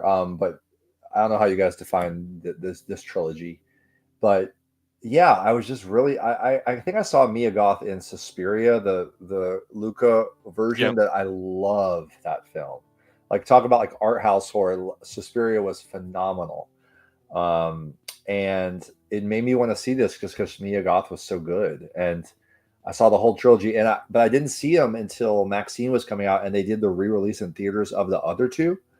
So it was like once a month, and so I went to see all three in theaters in like a month, and it was really fun. That had to be a pretty damn exciting experience. Get them that close on the big screen. And I didn't know how they were all going to. I didn't know the whole thing about Pearl being a backstory and all this. So it was just really cool to see this concept of a trilogy. You know, it's just you don't see like that kind of vision for and Pearl maybe it's the best. It doesn't matter which one's the best or if they're all great or not. It's just like the whole idea of it is really cool. Do you have a favorite of the three? Probably Pearl, Yeah. It's a beautiful movie. All right, so that is Maxine. Also from Germany, a random ass movie. May 29th, Cape Light is putting out a 4K steelbook of Over the Top, the only arm wrestling movie ever to award a truck to the winner. What? Okay. Yes, there's an arm wrestling contest, and the winner is meant to win a big rig truck. The art, the concept, it's all over the top. Everything about it. It's Stallone, so yeah. Yeah. This has never been my favorite. I've never been a huge Stallone guy, so I am not after this one. Yeah, same, but we'll see. This one I had never heard of either. July 1st, Cinedigm and Bloody Disgusting, working with Screambox, is putting out Tales from the Void. Now, what's cool is this is an anthology show that they did for Screambox. And this is an episodic horror anthology series that is both thought-provoking and terrifying, based on the most viral and haunting stories from the subreddit called No Sleep, which is essentially just scary short stories that people write. And they took some of them and made them into a series, which I am intrigued to see how this turned out. Or like scary real experiences people are posting? Sometimes they're framed like that. Okay. They're definitely all fiction. Okay, I got you. Ghosts aren't real. Yeah, it's essentially short stories to freak you out and to make you not be able to go to sleep. Okay. I'll pass for now. And then we got Criterion's this week, Nice. which is a perfect week to have you on with your history. Yeah. July 1st, they are releasing a 4K and Blu-ray release of The Big Heat, the Fritz Lang film. This is going to have Dolby Vision, which they've been sort of selective with how they give that out, so that's exciting. We got a new audio commentary on this one with Elaine Silver and James Orsini. New visual essay by Farron Smith Name on the women in the film. There's some audio interviews, and then there's an essay by Jonathan Lethem. Fritz Lang. You into any Fritz Lang? Yeah, like so at NYU Cinema Studies, they did these courses called comparative directors, and it's always a random, not random, but a different pairing. And it was Hitchcock Lang, and so each week you went back and forth, and you went through the timeline of both directors and saw how kind of sometimes how their work influenced each other and stuff. So you really did a deep dive into each director. So I got really into the Fritz Lang stuff, and yeah, I remember loving this one. And shout out to one of my friends, Sister Hyde. Sister Hyde's amazing. Yeah, Drew did this awesome art. Everything she does is cool, and it was cool to see her have a different style for this. Yeah, this is a big deal. I'm glad they got this. This is one that I think they've had the rights to for a while. It played on the Criterion channel many times, so people have speculated this should be coming. But it's nice to see it finally here. Yeah, great title. Ooh. Speaking of Kubrick, Barry Lyndon finally in 4K, and the word "finally" there is sort of said as a joke, but wanted to point this out too. Tony Mayer here says, "Holy crap! Two of my favorite internet's people. Sam was a fantastic person to be mutuals with on Twitter before it went to pot. He's excited to see you here." Oh, cool! Yeah, good to see you. Yeah, Barry Lyndon. This is a huge title. People speculating that most of the rest of the Kubrick stuff should be getting Criterion 4Ks eventually, but this one is probably the one that was guaranteed the most easily. How do you feel about Barry Lyndon? Love it. I mean, again, Kubrick and Miyazaki, I would say, are my two favorite directors. So every Kubrick film, I've seen them all at least a dozen times. Big screen, home. Love Barry Lyndon. Nice. I'm really hoping that we get the Eyes Wide Shut 4K from them, and I would love to see your art grace that cover. Oh yeah, I did do a print for that one. It's a beautiful, beautiful print. Thank you. This is a big one too. Yeah. 4K and Blu-ray release on July 15th of The Adventures of Antoine Donnell. This is everything. We got the 400 Blows, Antoine and Colette, Stolen Kisses, Bed and Board, Love on the Run, Truffaut box set. So much that people have wanted for a long time. Obviously, the 400 Blows is known as one of the absolute stone cold masterpiece classics. We've got new 4K restorations here. All of this sounds great. Lots of extras on here, essays, everything. This looks like a really solid release from them. Yeah, man, I've been waiting for this to come to Blu-ray in this box. I was hoping that they would do this box again because I had the DVD and just the packaging is so great. I don't know if you probably don't have the slideshow right there, but how each title is like a sweater or a shirt from his life. If you don't know these movies, it's the same actor over many years. And if you've seen Linklater's films like the Before trilogy, which are some of my favorites, or Boyhood, those are all, Linklater always cites these films as an influence. Like, could we use the same actor for all these decades? He's doing another one right now with Ethan Hawke, I think, again, for the rest of his life. They're making a movie. And so I love that idea. And then, with just the cinema of childhood I talked about, 400 Blows is just one of the great films of coming of age. Yeah, it's a big deal. This is a huge month from Criterion. I'll just say that right now. Before we get to the end. Next up, July 22nd, Carnal Knowledge. Speaking of Jack Nicholson, we get a 4K and a Blu-ray on this one. This is interesting because Indicator had just announced that they're doing a 4K of Carnal Knowledge. So now you can compare the two. And in all reality, the extras on Criterion is not bad. We got a new audio commentary on here, new program with the Mike Nichols biographer Mark Harris and film critic Dana Stevens, new interview with Bobby Osteen on the film editing here. some archival conversations, Q&As, that sort of thing, and then an essay by Moira Miguel and a 1971 piece from American Cinematographer about the look of the film. There's so much on here that I'm not going to say you should pick up both, but I could see why somebody would want to own this and the Indicator release. They both look like stunning releases, and it's going to make it difficult to choose for sure. Cool. Yeah. I remember seeing this one in college and haven't revisited since, but it was great. Yeah, this is great stuff. And then from 2000, You Can Count on Me, coming on 4K and Blu-ray on July 22nd as well. This is the Kenneth Lonergan. We've got Mark Ruffalo, Laura Linney in this one. Again, we got an audio commentary with the director on this. New interviews with Lonergan and Matthew Broderick, Laura Linney, and Mark Ruffalo are all on the disc. An essay by Rebecca Gilman. Have you seen You Can Count on Me? Yes, great. Great. Rounds up a huge month from them. All 4K, all Dolby Vision. Huge. Yep. The next flash sale can't come soon enough. Between all of these and the Sean Baker stuff, it's going to be expensive. Yeah, that's right, Honora. All right. Then we've got Lionsgate Limited, which we knew a couple of these were coming, but then they surprised us with one of them. These are interesting here. May 13th, we get a 4K steelbook of Kick-Ass. This is the 15-year anniversary of Kick-Ass, which is wild to me. And then sort of like they did previously with Reservoir Dogs, this is the exact same steelbook that they had released through Best Buy a handful of years ago. But this time, the colorway has changed in the background. That's the only thing that's different. The other one had a white background. This one has a black background, so that they can say the first one was still limited edition, and so is this one. Yeah. That's the only difference. But the big thing, there are new extras on this. So if you love this movie, you might want that. They've got 3 new featurettes, a little essay here that's called Physical Media Kicks Ass, which I'm very curious what they did for that. Huh. Interesting. Okay. Yeah. And that's it. Everything else was on the disc before, so not adding a whole lot, but at least there's something new for people that want this. Mm-hmm.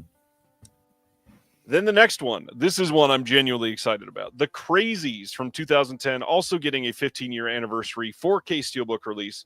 Now this is the first 4K release of this film ever. This is a brand new steelbook art for them. All of this is coming with a brand new audio commentary with the director.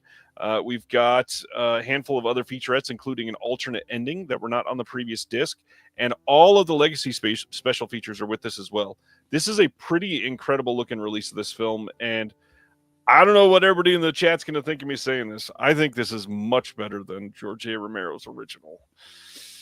I love this movie. Yeah, I'm not hip to it. Do you like Timothy Olyphant? I have no feelings either way. Touche. Most women would disagree. Okay, yeah. I love Olyphant, and yeah, I think he's pretty great. Okay. Next is May, also coming from Lionsgate Limited.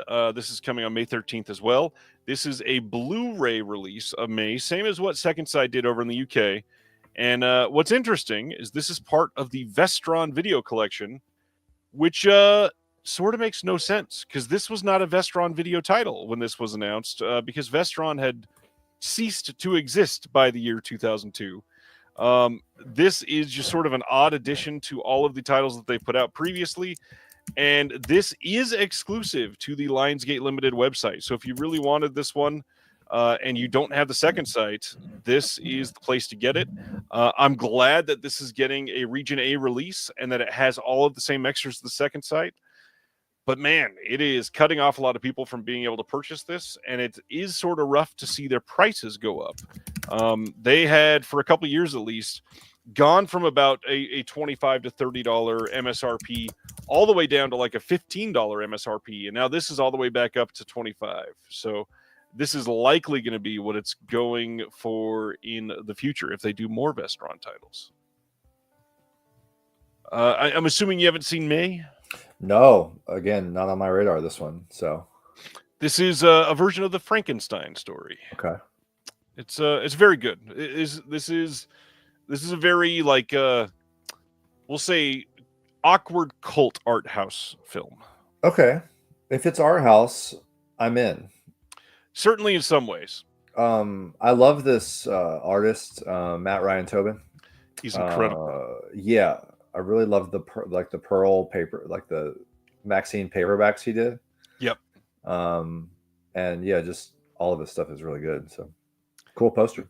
Matt did the art for one of my favorite movies from last year, The Last Stop in Yuma County. He did the art for, I think it was the Umbrella release that he worked on. Okay. And he just did great stuff for it. Oh yeah. Okay. Cool. All right. Next, another great 90s comedy. Mouse Hunt is coming to 4K from Kino Lorber on June 24th. And this has a new audio commentary from Joe Ramone, who is from Hats Off Entertainment. Love this movie. I think this is the best Tom and Jerry film that's not a Tom and Jerry film. Hilarious, great comedy. All of the extras that were on the previous releases are on the included Blu-ray. How do you feel about Mouse Hunt? I have not thought about this since 1997. I think that would be the same for many people. And even then, I barely thought about it. So. Yeah, I've seen this film so many times. Really? I showed my kids this movie a couple years ago. Okay, so it's really good, huh? It's genuinely really, really funny. Okay. It is a blast. All right, I'll put it on my radar. One of the more exciting ones for a lot of people this week, July 22nd, Paramount releasing a 4K steelbook of Small Soldiers from 1998. This is the Joe Dante film that brought a lot of people to Joe Dante. This, of course, is just an incredibly fun movie. Blast from the past for a lot of people that haven't seen it for years. What's crazy is this was languishing on DVD for years and just got a Blu-ray for the first time like a couple years ago. So for Paramount to put money behind a 4K is really impressive, actually. So I hope this does well. I hope everybody's able to get a copy. This movie is fantastic. Have you seen Small Soldiers? I haven't, and I was like 18, senior year or so. So I remember thinking like, this looks silly. It didn't hit me at that time. So I just never did. Totally get that. That makes sense. Next up, Michael Haneke. This is back on the Umbrella site. This is the collection that we had talked about a few weeks ago, but there's been some changes. When they first announced this, they were missing 2 films, and they sort of quietly removed this from their website, and everybody's like, what the hell's going on? I found a comment from one of their employees on a Facebook group that said they were working on licensing, which is terrifying to hear. That could mean they announced something that they didn't have the rights to, and they're going to lose something. But they put it back on their site and went, surprise, we added one of the 2 films that we didn't have before, which is Happy End from 2017. Yeah. They also added Michael H., Profession Director, a documentary from 2013, and then a whole bunch of extras and featurettes that were not a part of it before. And all of those have been added with no increase in cost if you had pre-ordered before. So this now is his complete filmography, except for the Funny Games remake, and everything else has like brand new extras. We've got essays. This is a remarkable set. I love Haneke, dude. Yeah, it's interesting because like I it's something like I don't like the gore, I don't like the horror, I don't like violence. Right. So if you are going to make a violent film, it's got to be at this level for me. The way he treats violence, he is saying something. Yeah. And that's what I want and need. And just the formal rigor of his films. Love Haneke. What one would you say is your favorite Haneke then? Oh, that's so hard. I mean, my mind goes right to Cachet because it was like my introduction to him. Or Cash, however you would say that word, I forget. Yeah. With the Julia Binoche. That brought me in. I think it's what I would recommend to people if you've never seen one. It's a good entry point. Yes, I'd probably go with that. But I love like the Seventh Continent, like that one with that's what that image is from, that landscape. Yeah, like I think it's his first feature. Yeah, I think it's his first. And I love seeing a director's first film. I mean, like, what are they coming out of the gate with? What do they want to say? And yeah, it's a phenomenal film. Sibner is saying, how much is it? It's hard to answer because it depends on the site that you're ordering from. It basically is going to range between like 220 on the low end to like 245 on the high end. And the big thing is if you order it straight from Umbrella, you already get free shipping just from this one title.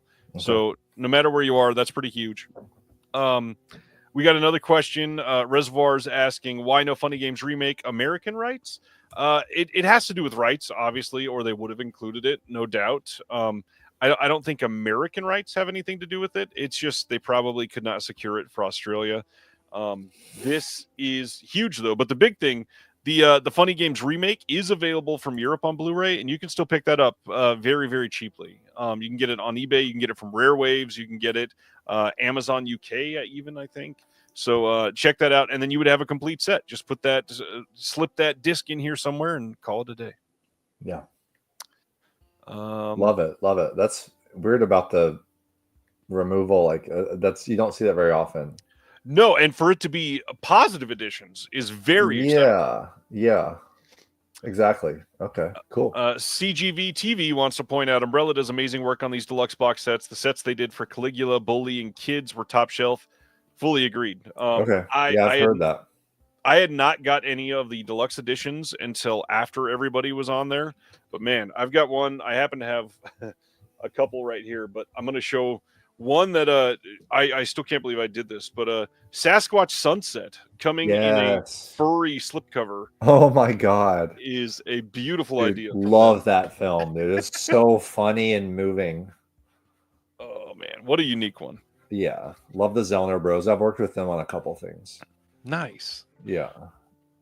Then Blue Underground gave us some details on some previously announced titles. We got The Blood of Fu Manchu and The Castle of Fu Manchu, both coming on 4K on July 29th. And these are going to be world premieres of brand new 2025 4K restorations. They're going to have Dolby Vision, HDR10, all the good stuff with that. We got a new audio commentary with Troy Howarth and Nathaniel Thompson.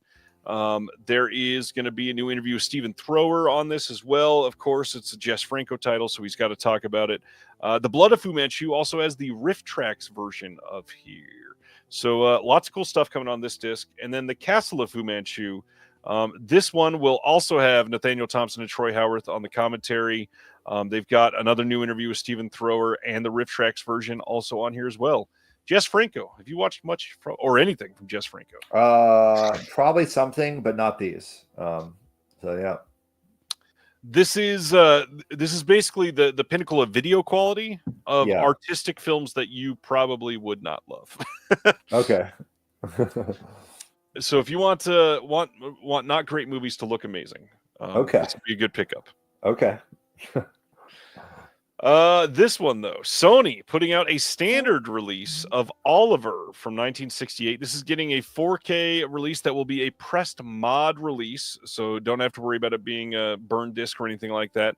This is escaping the clutches of one of those Sony Columbia Classics box sets, and now you can get it on its own, and it's not even a steelbook, which is rare for Sony. Usually a lot of that stuff they still lock up in a steelbook, so it's nice to see this getting just a regular release. Oliver, you got a history with Oliver? Oliver. Yeah, I like some Oliver. Yeah. Not a big my wife loves musicals. I don't love musicals as a rule. They have to, something about it has to bring me in a different way. But yeah, it's a good one. It's a classic, literally. Yeah. Please, sir, can I have some more? What else? Next up, Wellgo USA is putting out a 4K and a Blu-ray release of 11 Rebels from 2024 on May 20th. This is a movie I've heard is great. It has some really great action in it. Looks really good. I'd suggest everybody watch the trailer on this one. If you're even somewhat interested in this film, really good trailer on this movie. I'm definitely going to have to check this one out. Okay. Yeah, Wellgo usually does good stuff. And titles that wouldn't get a release from anybody else, so that's a good thing. What the heck is this?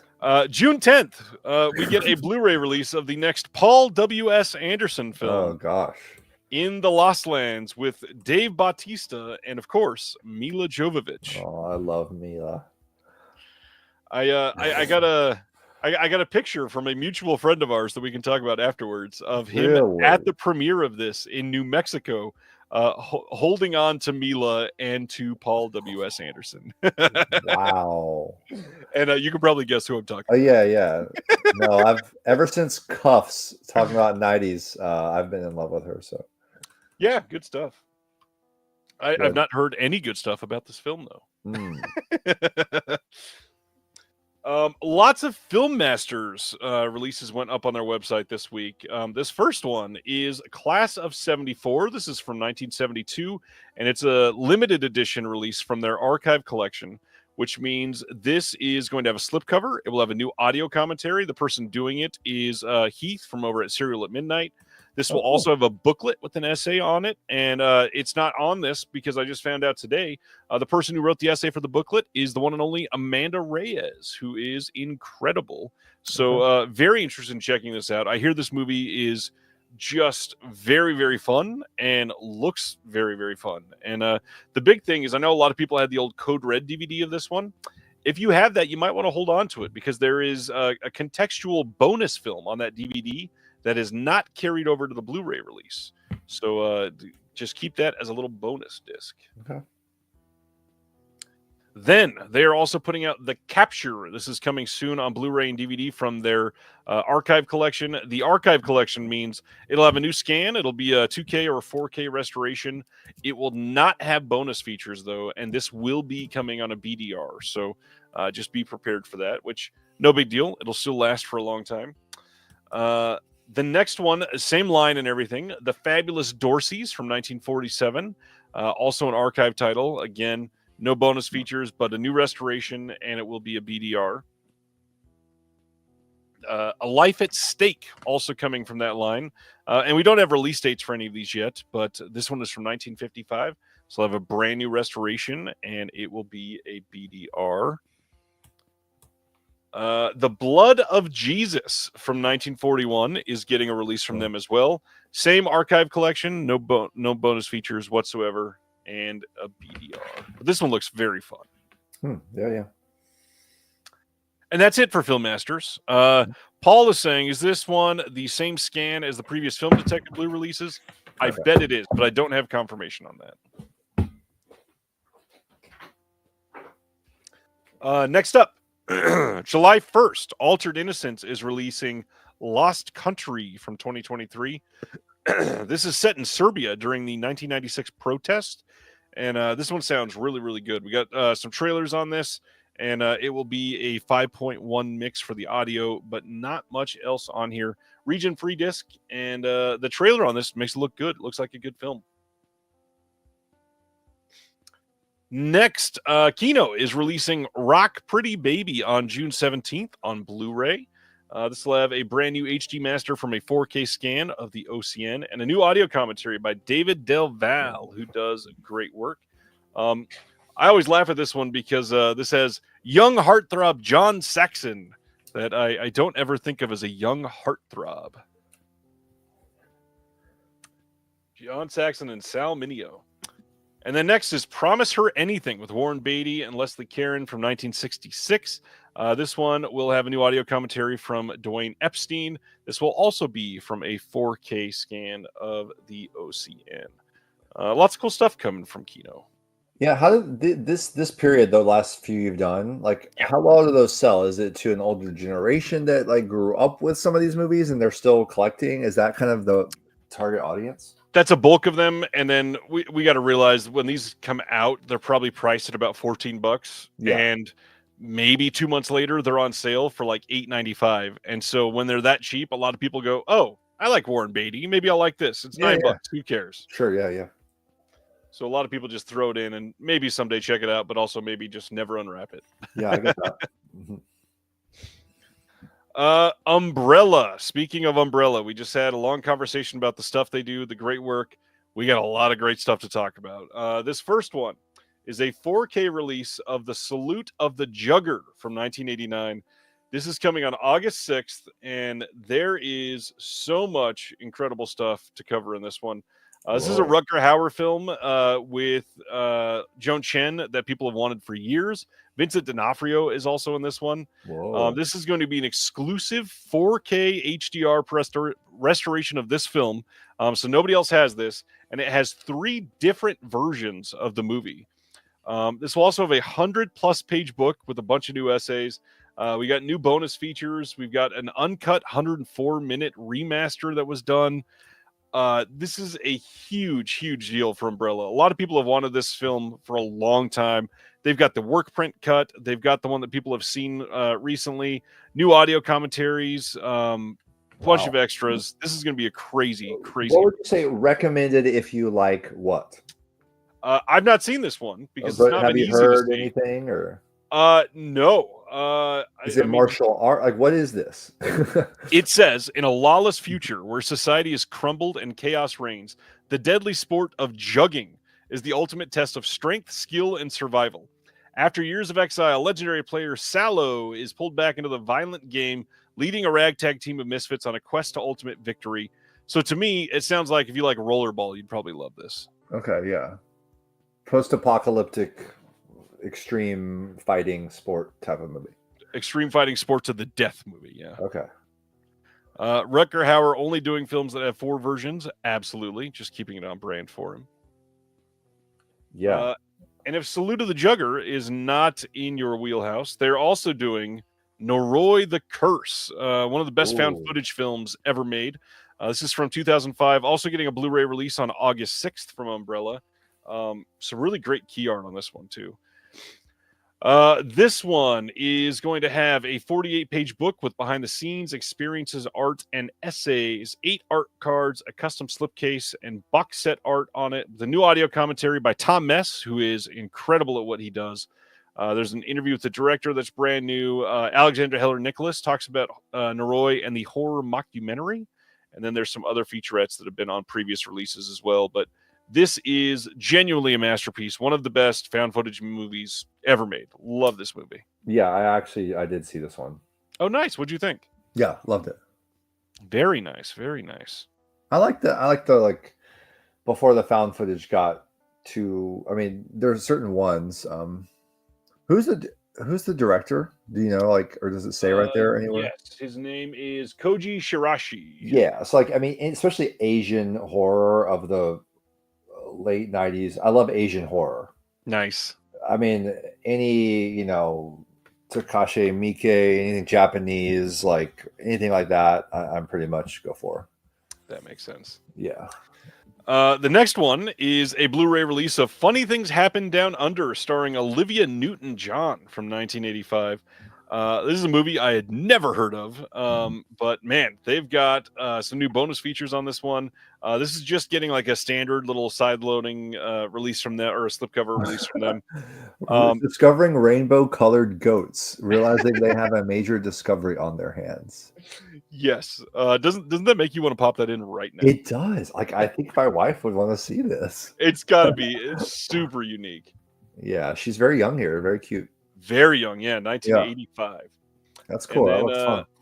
The next one, a Full Moon box set. This is their second volume. This is Full Moon Frights. And this one is going to include Puppet Master, Sorority Babes, and the Slime Ball, Bolorama. And I believe I had to go to 2 post. Oh, no, maybe I didn't. Let's go back to that. I just didn't list all of the extras, it looks like, because there are so many. It's got Seed People, Shadow Zone as well. This is perfect for everybody that got that first volume of the box set that they did. If you love Full Moon stuff, you're definitely going to love this stuff. I know that there has been, I think, standalone releases of a few of these in Australia. I think Sorority Babes might be the first one that's new. Go back to that last image. The last image is that Seed People. I did it again. Sorry, yeah. Oh, no, don't worry about it. But I like how they put all this together. The video zone or whatever. What is that? The video zone is a little magazine that comes with it. It's a booklet. I love that design. That's cool. Yes, that looks really great. They do really good stuff, like we said, with their box sets. They're special. Cool. New extras on pretty much everything. It's exciting if you love Full Moon stuff. I actually just talked about a Moonbeam Entertainment film on another podcast this week. I love a lot of this old stuff. Cool. 101 Films over in the UK is putting out Tourist Trap. Speaking of full moon, this is another full moon film. This is coming on June 23rd. This will be Region B locked. New special features on this. They got an interview with Charles Band, that's brand new. Interview with Ted Nicolau. Interview with an actress, and then Chris Alexander is also interviewed on this one. Plus, they've got some archival extras. This will likely be the same scan that was released in the US, which, if I remember right, I think it was cut. It was missing like 60 seconds or something like that. I'm not sure. Okay. Haven't seen it. Have you seen this film ever? No, This is no. a really good one. Uh-uh. This one's special. Chuck Connors is amazing in this. Okay. Like, I gotta be like really convinced when it comes to the typical horror movie, especially American. I totally get that. I need you to really sell me on it. Speaking of atypical and not American, June 9th, we're getting a 4K release from Hammer of the Quatermass Experiment. Now, this is an incredible film. This is from 1955, and it's a sci-fi classic that made Hammer who they were, basically. Yeah. This is going to be huge, like some of their other releases. Funny enough, I don't even remember if I showed it on the channel when it came in, but I got in their Captain Kronos release that they just did, and this thing is thick. Like, this is the size, I don't know, 4 films wide, and Quatermass looks like it's going to be at least that thick. This is a crazy looking release. We've got 4K discs, we've got Blu-ray discs, we've got brand new extras, we've got multiple aspect ratios to choose from. This is a 5-disc set. You got posters, you've got booklets, art cards, everything that you could want for this film. This will be the definitive release of the Quatermass Experiment. Cool. Yeah, I've always wanted to see this. It is an incredible movie. This and the sequels are good too. I know a lot of people are down on 1 or 2 of them, but this is really great. Cool. I am excited to get that one. Then Severn came out of nowhere and announced a Blu-ray box set today. This is a part of their Intervision line. This is their first Intervision box set that they've ever done. This is called Bloody Legend, the complete Cliff Twemlow collection. This is coming in mid-June if you buy from their website, or if you want the wide release, that'll be coming on July 29th. This is 11 movies on 9 different Blu-rays. It also has the documentary that they did called Mancunian Man. So they'll have 13 plus hours of special features and a bonus CD. One of the big things here is GBH. This was a Video Nasty, I believe, and Severn has been chasing all of those for years. And I'm so glad that they're able to get this box set out. I've never seen anything from Cliff, but I've heard that these are really fun. The trailer for this looks great. Very, very excited to check this one out. And if you wanted to go all out, of course they're doing a bundle. You can get a shirt with it that says "Not for the Squeamish," and then they're also putting out 3 different books that you can get with it as well. Cool. Crazy set for $159. Man, I love these deluxe editions with all this stuff. That's neat. They take up so much space. Yeah. Only for the super fans.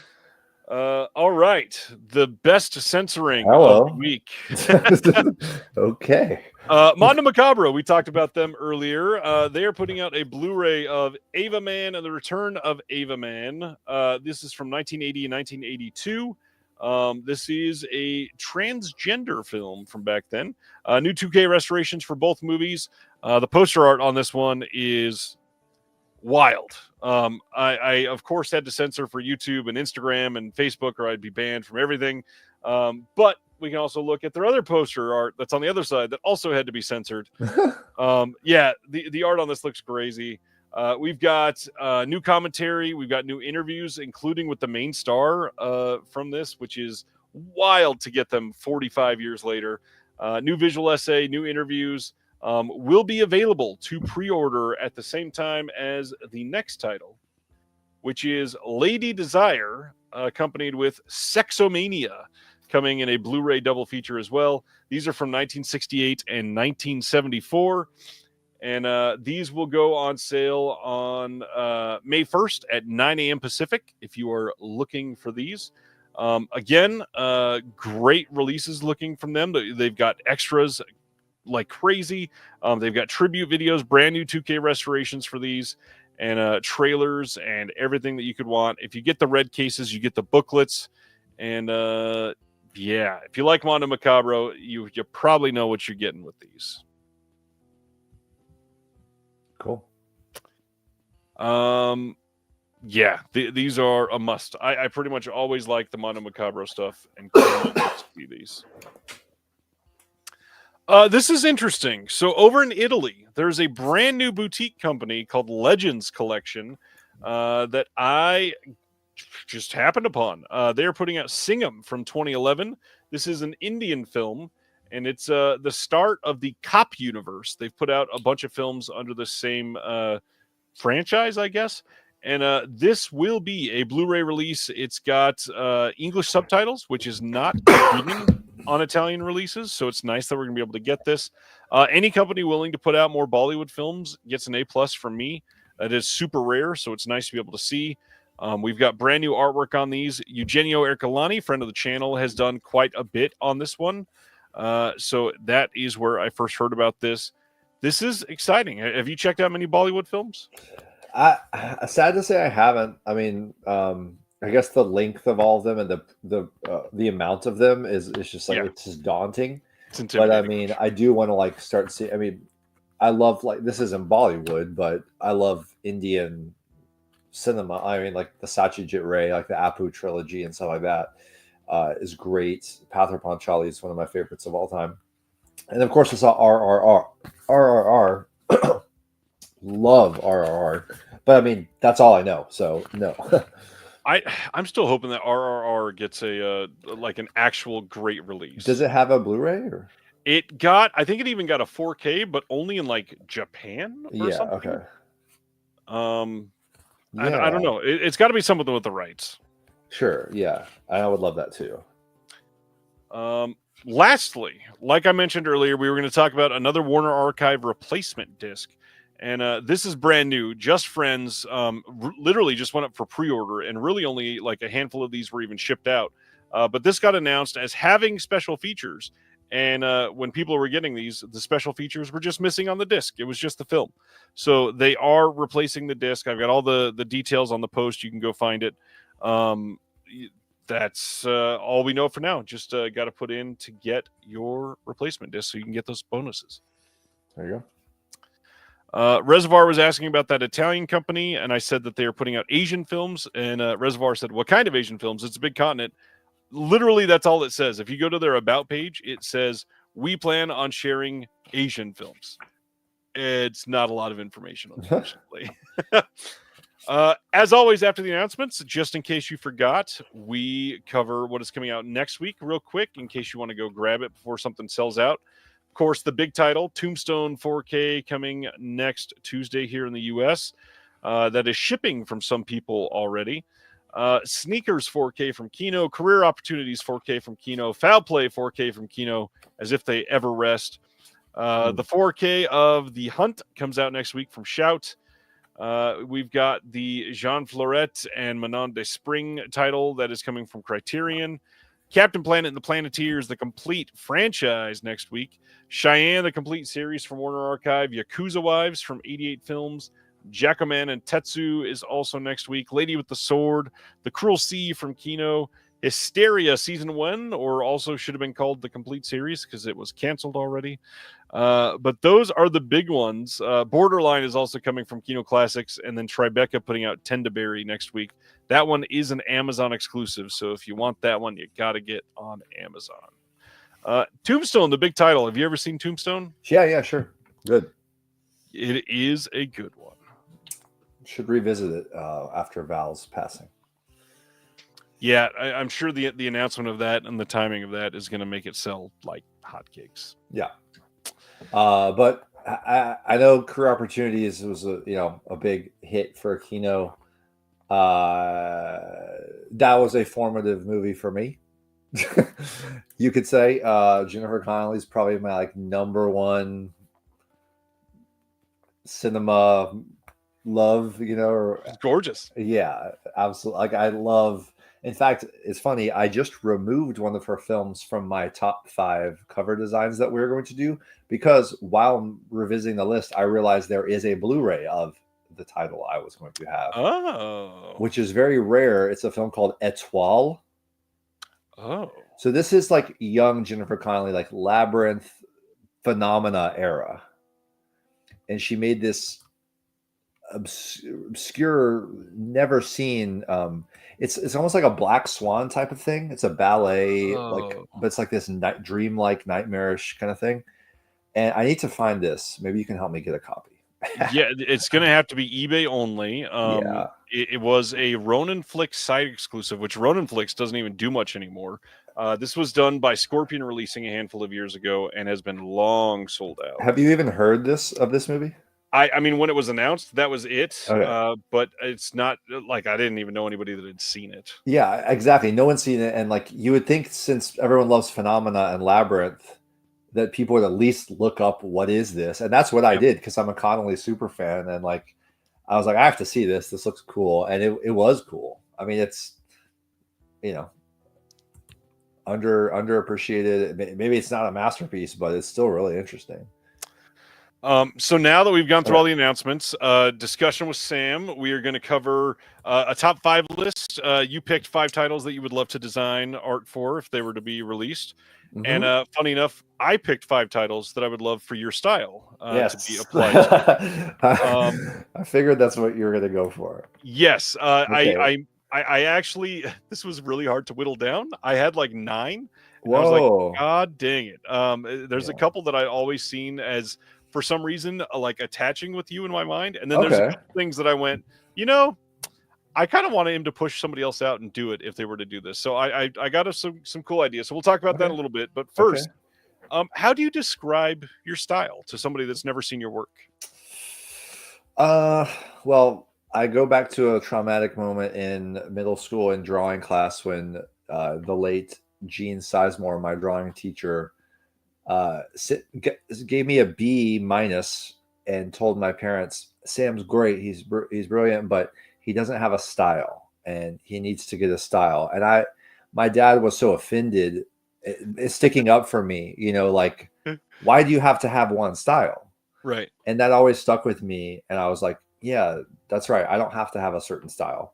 And I think if you have one visual style, especially if you're an illustrator, you get pigeonholed to doing the same thing over and over again. We've seen this with a lot of the Mondo people I mentioned. And they're great, but I've never been like a specialist of a specific style. In fact, I do love drawing. Some of my favorite things I've done are like hand-drawn illustrations, but it's not I haven't put in the thousands of hours. So I love just like an iconic concept. So conceptual ideas and not necessarily showing the actors, showing an idea. That's why I love all the Polish posters, the Czech posters, Cuban posters, because Cuban posters have that simplicity of design. You can just have cutout shapes or whatever. So I love anything like that. But it's always like finding the best solution for the film, given the brief that whoever you're working for. If you're just doing something for yourself, then I'm just like, I want to see this as a cool yellow and blue. That's what I'm seeing in my head. I'm just gonna do that and try to do something atypical for what's already been out there, like kind of maybe a new way of looking at a film visually. It's a good answer because, even just looking at your website, it's hard to, look at 3 different things that are vastly different. Anybody else looking at them could think these are 3 different artists entirely. That's cool. Thanks. It is such a fun, I don't know, if you announce that you're involved with something, you just never know what you're going to get, which is the most exciting aspect of it, I think. Thank you. That's like the best compliment, and I think it's cool to work with photography. Like I love actors and photographs. Why do we love movies? Actors. I mean, it's like one of the biggest things to see a human face. We're not watching. I mean, yes, Koyaanisqatsi is one of my favorite films of all time. It happens, but not every movie is like about buildings and landscapes. You love seeing a face of someone you love on screen. And It's amazing when you think about it. Almost every poster and DVD has a human face on it.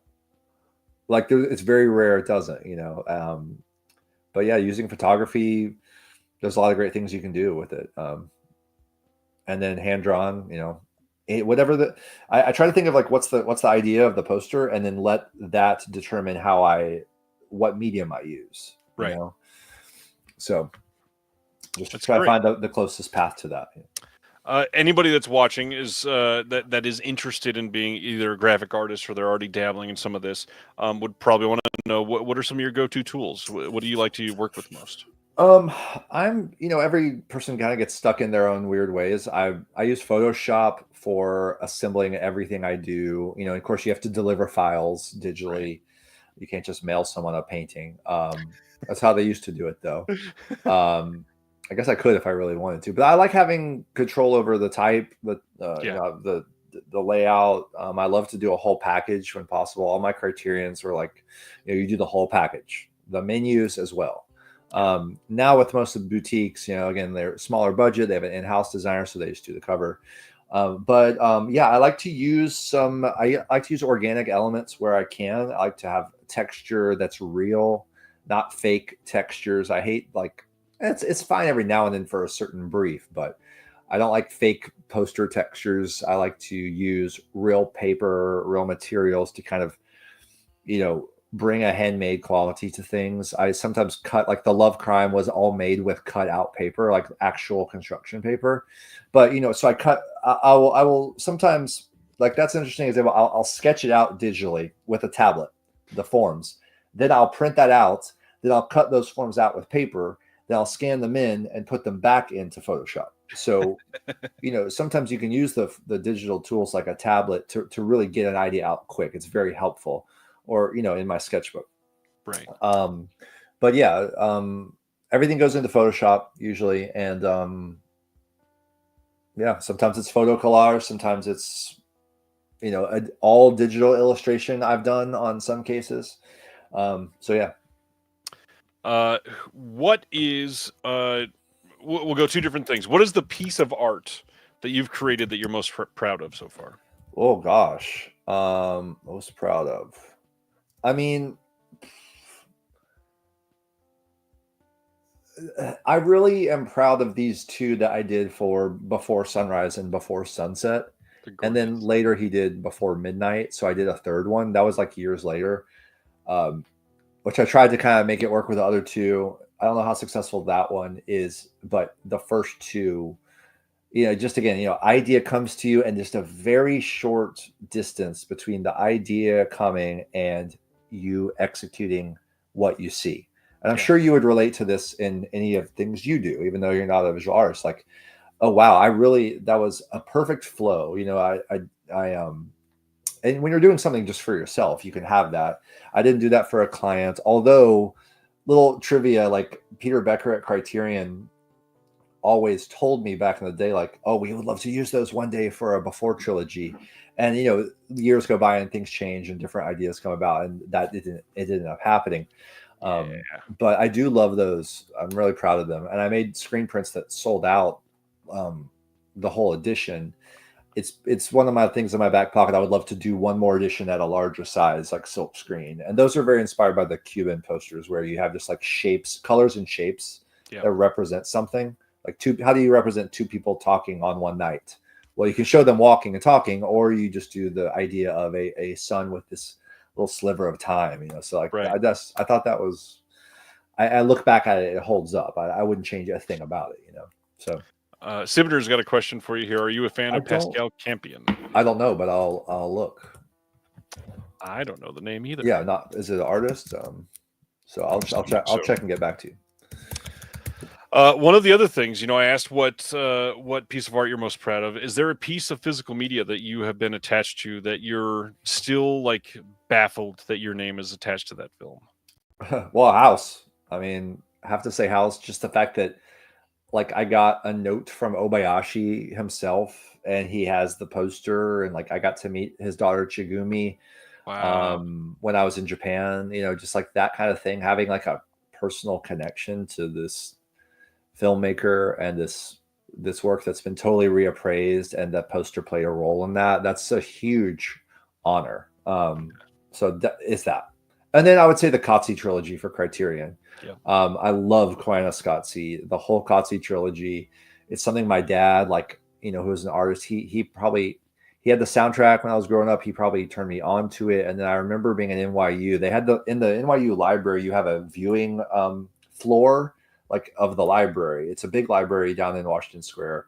And you just go to this media center, and there are these little cubicle booths, and there's a little CRT televisions in each one, and you can watch anything. You just check, you have them pull it from their library.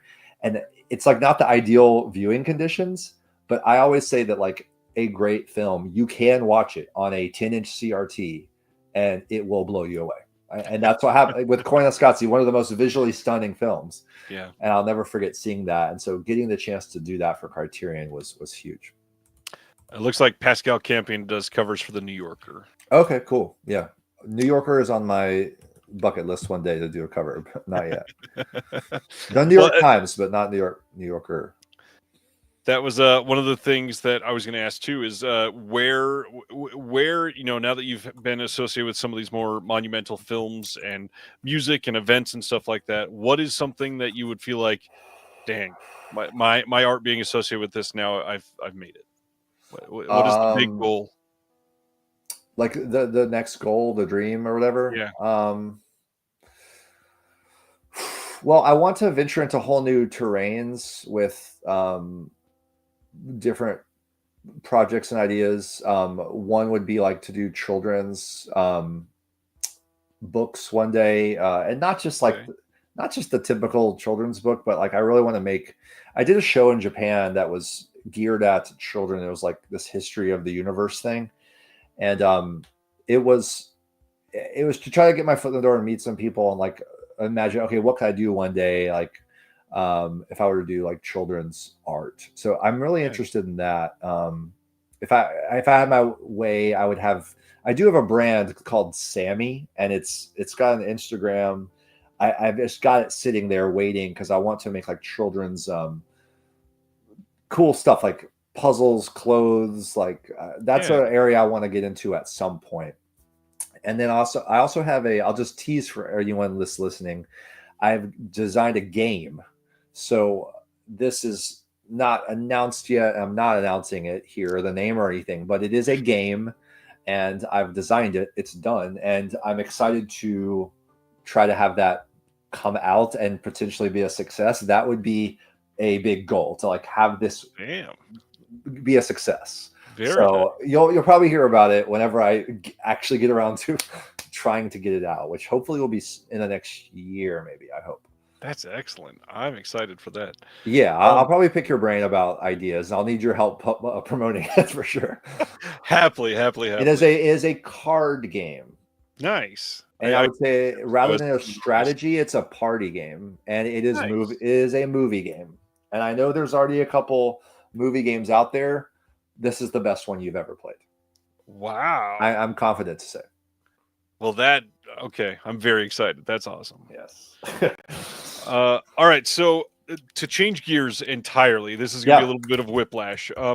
One of the things that I've always wanted to ask you, and I still can't believe that this friendship has happened, but I've respected you for so long for associating with the West Memphis. With which one?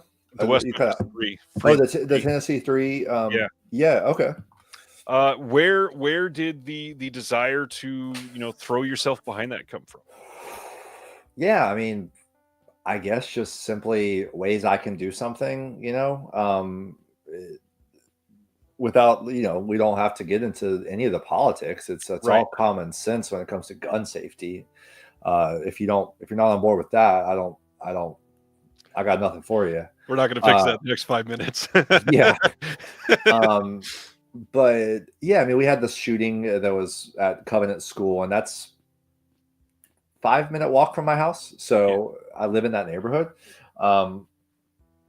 And so, it's one of those things, when you have there's a school shooting and it happens in your neck of the woods, and it's like, oh, wow. And so, just getting how can I do something, as an artist, you rarely feel like you can help in any way. And Right. not that it's a big deal, it's not, but I was like, oh, I like making posters. And I one of the things that inspired me to make posters was the Cuban posters. There's this great book you should all check out called, well, there's a few books of Cuban posters now. Any of them will do, but all the revolutionary Cuban posters, and the film posters from Cuba at that time. Right. They're really cool, and they inspired me in the first place. So every now and then I'll just play around with like political posters, just if I have an idea, and throw them out online. And with Tennessee 3, it was just, I was down there at the Capitol every day in anyways, and so I was like, well, I might as well make these posters and shirts. And then like everyone wanted shirts of the Tennessee 3 silhouette, and we just like, I know a bunch of screen printers, like I've done screen prints and stuff, so my screen printer friends and printer friends all jumped in to help, and we in about 24 hours we went from nothing to having a few hundred shirts and posters, and just went down to the Capitol and sold the shirts and donated all that to every town, just as like a fundraiser for gun safety awareness, and just a way to do something. This is, I think, one of the best examples of somebody that has a platform, but isn't like a Kardashian or something that we would call like an influencer, doing the most with what they can in a way that supports, just straight human empathy. And without that, there are so many things that just would never get attention. There are people that wouldn't care. There are things that you can put your energy behind and raise some money for people that would never get an opportunity for proper representation or what have you. And it's just a big deal to see somebody that you respect others like that. So thank you. I mean, it's the very least I can do. I mean, a lot of people do a lot more, I could be doing political art 24/7, but I usually just don't do something like that unless an idea comes to me and it just feels natural. I'm not trying to be preachy about anything. Right. I love graphic design as a problem solving tool. And, I was like, this needs to be made. So, On that note, and got to meet them too, got to meet Pearson and Justin and Gloria. And nice. That was so cool because I think Pearson is an incredibly inspiring political figure, man. So, yeah, it's an interesting time out there. Every town has done some good stuff, so it's just good to hear. On that note, we both prepared some top 5 lists, of titles that you would want to work on, and I've got 5 that I would want you to work on. All right, I will happily go first here, and I tried to make these as now different. Blu-rays that have not been released on. Did you have a framework here? I did, because none of mine have been released on Blu-ray at all. I mostly have a framework. Yes. Okay. Yes. Okay. So I'll go first here. Number 5 is one that has been on Blu-ray. However, it was only by the director, and it had like the shortest run ever. Okay. It did get a Blu-ray over in the UK, but we need a domestic Blu-ray release of Adam Raymeyer's Dinner in America. And there is something about this movie that is Kyle Gallner, and he is just like the definition of punk in this in the coolest way. He is also working with Emily Skeggs, who is just amazingly cute in this. The musician side of you, I think, would pull some really interesting inspiration with the art style here, because Kyle Gallner plays the lead singer for an underground punk band that wears a ski mask. You can never see his face. And just what you've done to minimize some of those artistic images, I feel like you could really kill a cover for this film. Okay, cool. It's added to the watch list. It is a wonderful movie, and it has a really, really great musical scene of him building a song with Emily Skeggs in front of him, and it's just a beautiful film. Love this movie. Cool. Yeah. Okay, nice. Yeah, like the iconic, like when I say iconic, that word is overused. Like I could say you are iconic because you have a great Blu-ray channel, and you do. But what I mean by iconic is like in the Saul Bass type of way, where something that could be especially seen at a small scale and still have an impact, because we're seeing everything on thumbnails now. Exactly. I'm looking at, something that small. I want my posters to hit at that size. Yep. And at the full size. So, less is more kind of approach. I agree. And I think this is the perfect one for your style. So. Okay. Are we going back and forth, or are you going all your front? Let's do it. I think that'll make it a little more interesting. Okay. So what do you got? So 5 favorite films of mine that have never been released on Blu-ray, and I particularly would love a chance to design something for. Now, you're probably going to tell me, oh, there's a Blu-ray of that. There's a Blu-ray of that. I won't correct anything. That'll be great news. I would love to find out that there's a Blu-ray. Okay, the first one is, and by the way, is it easy for you to like tab over to a scene where you could like pull up images, or is that too? That's too. I can do that, but also at the bottom of your screen, Uh-huh. if you have it up there, there's a button that says "Present" there. You can share a tab, and I can display it for everybody as well. Oh, just like a tab? Yeah, a tab of my Chrome. Yeah. Okay. Because it'll be interesting to give people a visual of the film and also just like the existing stuff. Okay. I'm gonna share my tab. Sorry. Okay, so present, and I choose my own tab. Yes, you'll click on share screen. Share screen, and then when that pops up, you'll keep it on Chrome tab and just choose whichever one you're on. Okay, perfect. Here we are. And it is The Secret of Rowan Inish. Okay. Now, I told you I love children's cinema. I love fairy tales, folklore. This is a Deaf Crocodile release waiting to happen, you guys, if you're listening. And Craig will listen. And you can get this going. It is a beautiful little Irish fable. You've heard of, have you seen like Song of the Sea? Oh, yeah. So like the Selkie, the idea of the Selkie, which is this like seal spirit of someone who's gone. So it's this father-daughter thing. It's just on this little island house where this girl encounters a Selkie that maybe her mother. Oh, so beautiful, man. Directed by John Sayles. Love it. So yeah, let's make it happen. We're gonna manifest. As a Deaf Crocodile release, I could definitely see that. Right? Man, that is a good idea. And look at that. Tony says Rowan Inish is one of my family's longtime favorite films. There you go. Oh, you're on Facebook too? Yep. Oh, okay. I see. I didn't see all the comments you're missing. Okay, yeah. Tony knows what's up. Pretty much anyone. Oh, yeah. If you love Banshees of Inisherin, go right to this. So my next one is one that I have a feeling, this is not a guarantee, but I have a feeling is going to be in the Criterion collection soon. So this is a triumphant return. Hopefully we get you on this. Okay. With the recent success, I think that Sean Baker is going to get his release of 4-letter words soon. This is his first feature film. Yeah, I have not seen it yet.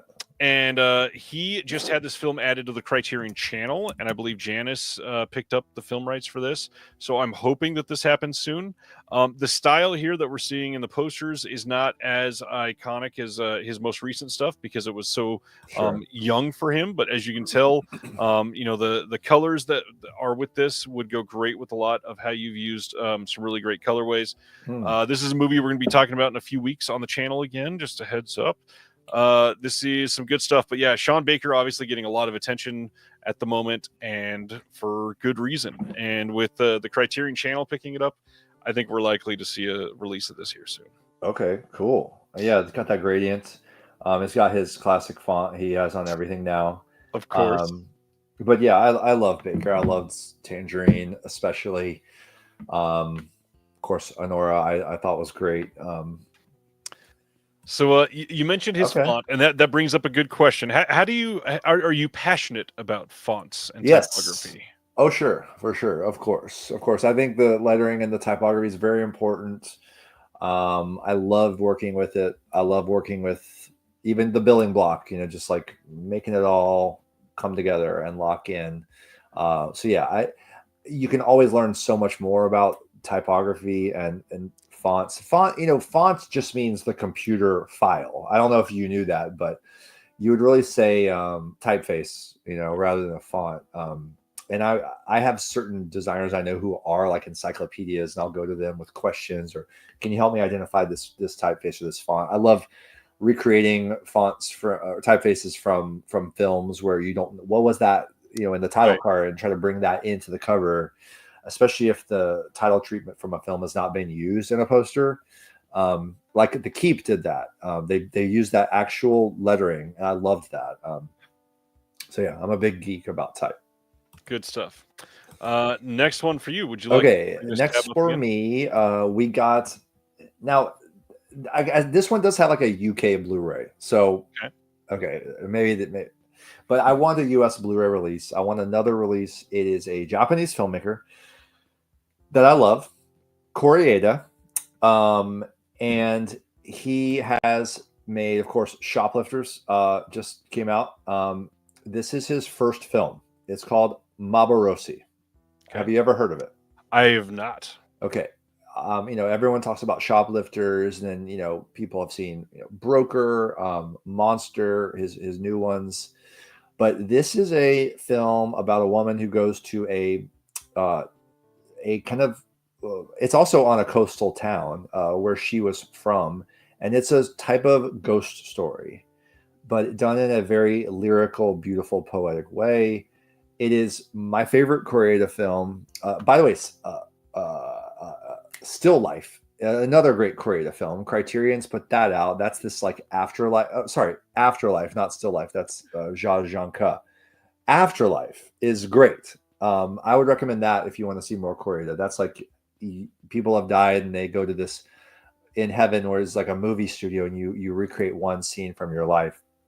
So he plays around with this like ideas of like stories that deal with crossing over, and it's stunning film. So this is probably the most low key, like no one knows about this one when I pick it. It's not like, oh yeah, that movie, but I would highly recommend it to people. And this DVD by Milestone Films, it's so weird. Like I saw the Blu-ray at Videodrome from this Milestone Films, but like I can't find it on eBay. There's no listing on Blu-ray.com. Like, can you help me out here? There is. It's on Amazon right now for $145. Exactly. So I don't know why is that so rare? Because it went out of print very quickly, and people love Koreeda. So, but I don't know anyone who has it. Like, who are these people?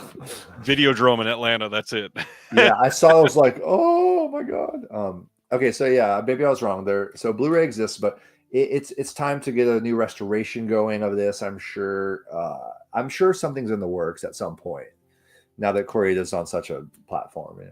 Well, I mean, yeah, if people are paying attention, something that's that out of print and it's going for $150, we deserve to have an imprint release of that. And what's hilarious, I am glad that you picked that as the next one, because it's a perfect segue for my next one, which you have worked on some incredible Asian films. You were working on some Asian films coming out in the future. Yes. I think that Criterion needs to release this one because it is currently out of print in the US. And I think it deserves the notoriety of a Criterion release just so that more people will see it. Yep. And this movie is so sumptuous, I guess is a good word, that it deserves a deep, rich 4K release of 2016's The Handmaiden. Ooh. This is one of those movies where every single frame is like, we can stop, we can crop it, we can put it on the wall, and you will think, yes, that is just a work of art. This movie is perfection, one of the most romantic films ever made, and with your making something beautiful out of an already gorgeous movie and stripping that down to its bare minimum. This would be so perfect for you. I could see a screen print of this just doing gangbusters. This movie is this is a life-changing movie. For those that have never seen it, 2016's The Handmaiden really needs to be at the top of your watch list. Not gatekeeping whatsoever, not saying, oh my God, how haven't you seen this? But it is a modern masterpiece that can wake you up to a different style of filmmaking than you've ever imagined. This movie is perfect. Dang, high praise. I love that. Yeah, Park Chan-wook. Yeah, beautiful stuff. Cool. Okay. It's giving me ideas. You got me you got my gears turning. All right, what do we got next? Beautiful. Okay. I will say this film will be life-changing if you haven't seen it. Now don't hit my tab just yet. I'll tell you when. We mentioned Nicole Kidman. This film, thankfully, is now getting more people on board in the last couple of years because of the Zone of Interest. And that is one of my favorite films of the last 20 years, maybe my favorite film of the 2000s. Jonathan Glazer's Birth. So criminally overdue for a Blu-ray release. There has to be some, I'm sure this is already in the works with Criterion or someone. It has to be. Unless it's in some weird legal holdup. Do you know anything? Anyway, I'm not even worthy of this film. Like, Jonathan Glazer has only made 4 films, right?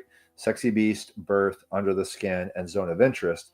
They've all been, well, Birth and Under the Skin and Zone of Interest are masterpieces to me.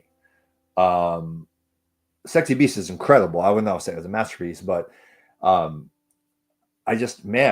guy is just everything Glazer does. All his earlier videos I loved, but this was shot by Harris Savides, and he is gone now. And the cinematography, it's like a full frame. I love the full frame aspect ratio. I'm way into that. Any kind of Academy ratio or 1:3:3, and the cinematography is astonishing, and the concept, it's the fantastique I told you about. It's like this idea that what if this child is her former husband, and what that can do to your mind when you're grieving someone. This idea of not ever being able to let go of someone you loved. It is so haunting. It is a New York movie. It is a winter movie, a gothic New York Upper West Side fairy tale, and it's Kidman's best work, and that includes Eyes Wide Shut. That includes Dogville. It is phenomenal. I really hope now that Zone of Interest is out, you guys. Oh, I worked on Birth. I was going to make sure you see that. That's cool. Severn has worked on quite a few films. Okay, like in what capacity? He can tell me in the chat, but I'm curious what crew capacity or whatever. So I don't really know what I would do for Birth, but it was one of those things where if someone emailed me, it was like, "Hey, we have Birth. We heard you on Disconnected, and what would you do for this?" I would just like, "Oh, I don't know. Let me." I have yes. to reassess. Yes, but I'm not worthy. And the best Alexander Desplat score that he's ever made. The score alone is phenomenal. Have you seen Birth, my friend? I adore Birth. I saw it for the Yes. first time maybe it was last year now, not too long ago. It was Zone of Interest and talking to Sibner that got me to watch it. And I guess I probably should have sought it out after loving Under the Skin and getting Sexy Beast from overseas as well, because I don't think, does Sexy Beast still not have a Blu-ray in the US either, I think? As far as I know, I don't have it. Yeah. Well, it looks like it was released by Twilight Time way back in the day, but on Amazon right now for $250. Good God. Jesus. So Sivner says he played a waiter at the reception after the husband's funeral. Oh, fantastic. That's awesome. Love it. Okay, so on set with Harris Savides and Glazer. And the cast, Danny Houston. I mean, I could go on and on. Lauren Bacall, for God's sake. It's a big deal. Big deal. Yeah, we need a release of that for sure. And just like you said, I kind of assume that one is in the works. It'll just... Yeah, but you'd think it would have come out by now also. So it's like, what is taking so long? I don't know. But, maybe Glazer takes his time. He clearly takes his time with projects. So maybe he's supervising a whole new restoration. I mean, the DVD, like the version that's shown on Criterion Channel, whenever they show it, it looks perfect to me. I don't know why you'd reapproach anything about the transfer, but who knows? Good question. Yeah.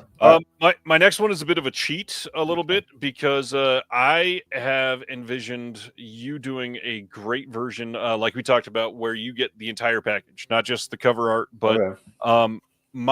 some of my favorite releases over the last, I think we're going on 3 years now, are the 2 box sets that Severn Films has put out called All the Haunts Be Ours, the folklore box sets. Yes. Okay. And seeing your take on a full design of this, where you're integrating the booklet on the inside, the menus, everything, would make one of these mind blowing. The way that you can take 15 films and make stylized key art that all matches in very unique ways with the styles of those films from all across the world, because your styles are so different, it is the perfect way to showcase all of those at once. And I would just love to see that sort of a platform for you. Interesting. Well, I think very highly of those releases. I again, I used to just say I don't love horror, but now I've found so many of these subgenres that are really appealing, and that Right. a lot of those are that. I got the first box, the House of Psychotic Women, like you said. I know that's not folk horror, but this kind of academic. I love love that. All the Haunts. There's some. Not okay. There's not really over, but Kirla Janice talks about some folk horror things, and the art on the All the Haunts already. I can't, like, if they asked me to do volume 3, I would say no. You guys just do what you did on the others, because it's great. All that like the Woodland Days Dark and Bewitched documentary with all those great. Did Guy Madden do the collages or Madine? Not sure. It all looks so great already. So I mean, and it's funny you say that, because there have been times when someone's asked me to do something and I pass it on to someone else because I'm like, this person would do an even better job, But that's cool. It would be fun to do some kind of, maybe not another All the Haunts by name, but something similar to that, where I could do a whole series. I am doing a box set right now of a TV show, so it is a lot of assets. I can't say what it is yet. I'm under contract on that, but it'll be a chance to do a lot of art in a style that kind of goes together. So nice, looking for very that. nice. All right, then your next one. Oh yeah. Okay. Again, don't go to the tab till I tell ya. This is an interesting one, and you know what? I'm going to go ahead and say right now, this might be very hard for you to pull off. But I'm going to give you a challenge that you should manifest with me this existing, because I think you have some ideas, some resources, some similar lines of thinking that something like this should be released. Okay, and before you click in, I'm just going to say, the most famous poster designer anyone can name is Saul Bass. He did the Vertigo poster. He also did a bunch of title sequences. He directed the shower scene in Psycho. Let me say that again. He directed the shower scene in Psycho. The most well-known scene. Yeah, maybe the most well-known and well-edited scene ever. Okay, so title sequences. He did some short films, a lot of corporate films that are interesting, and Japan has released some of them on DVD and Blu-ray, I think, but all of his shorts are really interesting. And there's one in particular that blew me away. If you love genre, if you love fantasy, you need to see, hit it, Quest. Have you heard of or seen Quest? I've definitely heard of it. I've not seen it. Super cool, man. It's like a short. I'm going to say it's under, let's see, what's the runtime? It's probably like 30 minutes. So, it's a substantial short. And it's, if you've seen, like, he did a feature called Phase 5? Phase 4. Yeah. Yeah. And like, I saw that and I was like, okay, that was pretty cool, but it didn't, something about Quest, you can see just from these pictures alone how neat this looks. Yeah. He uses like paintings and miniatures and all this stuff. It's about this myth of this, boy who comes from nature, and he's selected to be the chosen one. It's very abstract, and there's no good version of it. And the idea that you can't get a great new transfer of this on Blu-ray, like I would love to see this. And you could just pair it with other Saul Bass shorts. Yeah. So this really needs to happen. For some reason, I'm getting like Jim Henson and Ken Russell made a baby from looking at this. Oh, well, it's because it's showing that monster, the second one. Yeah. That's this like weird beast that he plays chess with in one scene.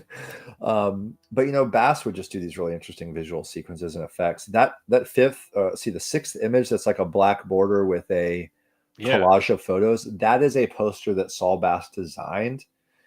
And so what I would want to do if I were tasked with this, I would want to do something that Saul Bass would have done too, and use some of that approach, make it kind of look similar to that.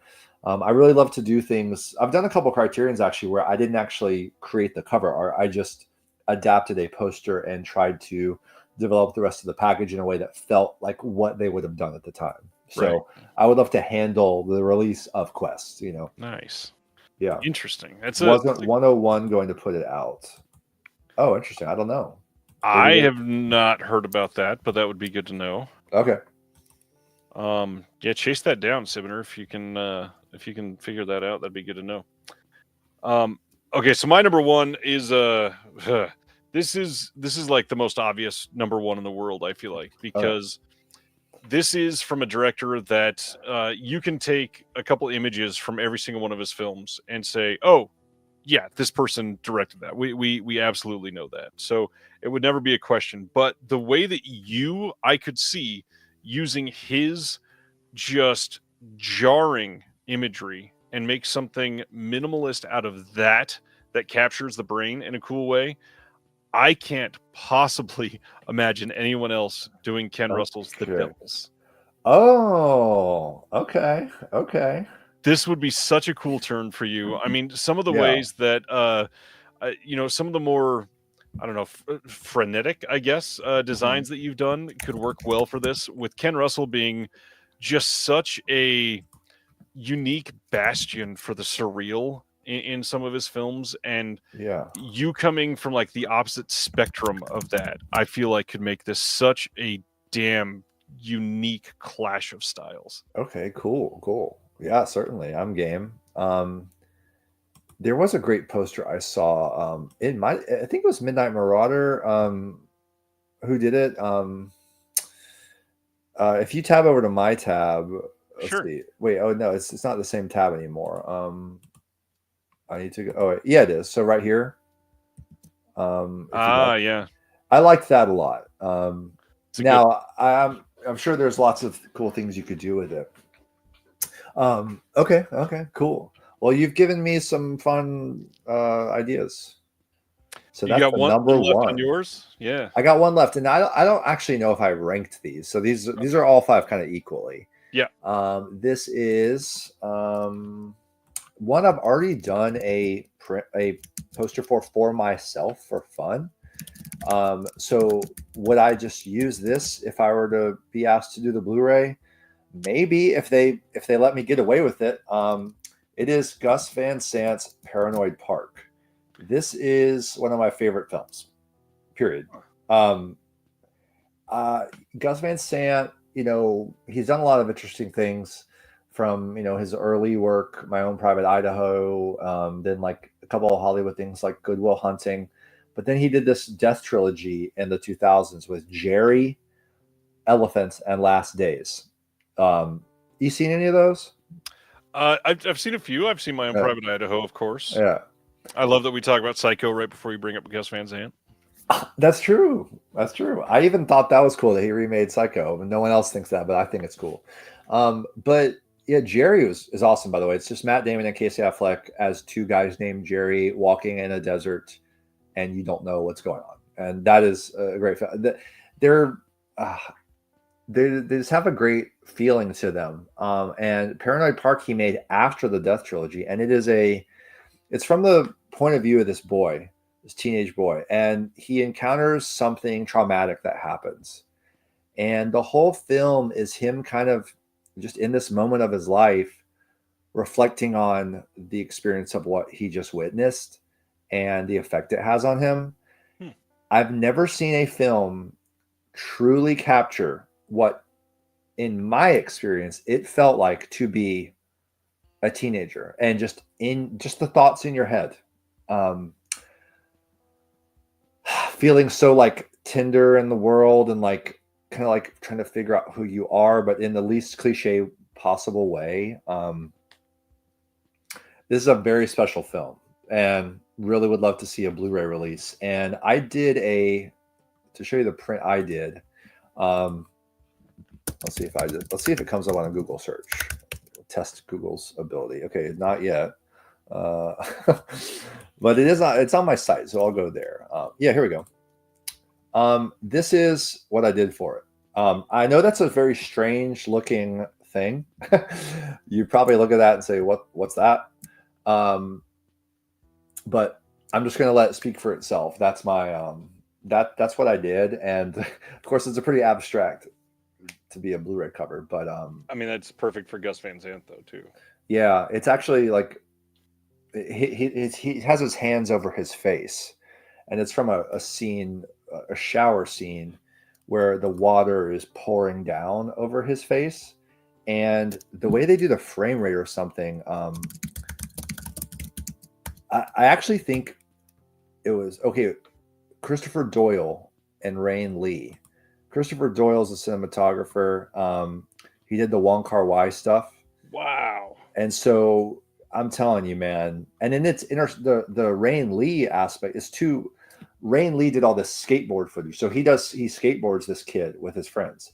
And so interspersed, you have this like DV or like 8mm maybe skateboard footage. So it's kind of a skateboarding movie too. Nice. Man, it's just a very powerful film. Please check it out. Yeah, I'm gonna have to see this one. I love some of those movies that just captures, I don't know, the zeitgeist of that era of skateboarding. I was always too tall and a klutz and way overweight to skateboard, but I was dying to be one of them. Yeah, I tried to, and like I never made it like to a skate park. But it's got those moments where like he goes to a skate park for the first time and sits on the edge, and they're like that nervousness of like, oh, am I allowed to be with these? Can I try? Can I fit in with these people? And then just the freedom, like almost I think of Miyazaki, this idea of like you're on the board and you're skating, and it's like everything is safe, everything is perfect, everything is fine. It hits that. Amazing. Yeah.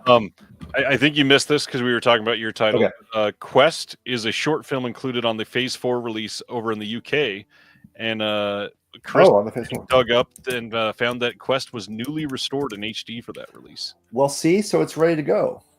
But it is probably region locked to region B. Okay. Yeah, but I mean, I don't know how this works. I'm just saying, like, if there's a new restoration and it could be paired with some of the other shorts, this could be really neat.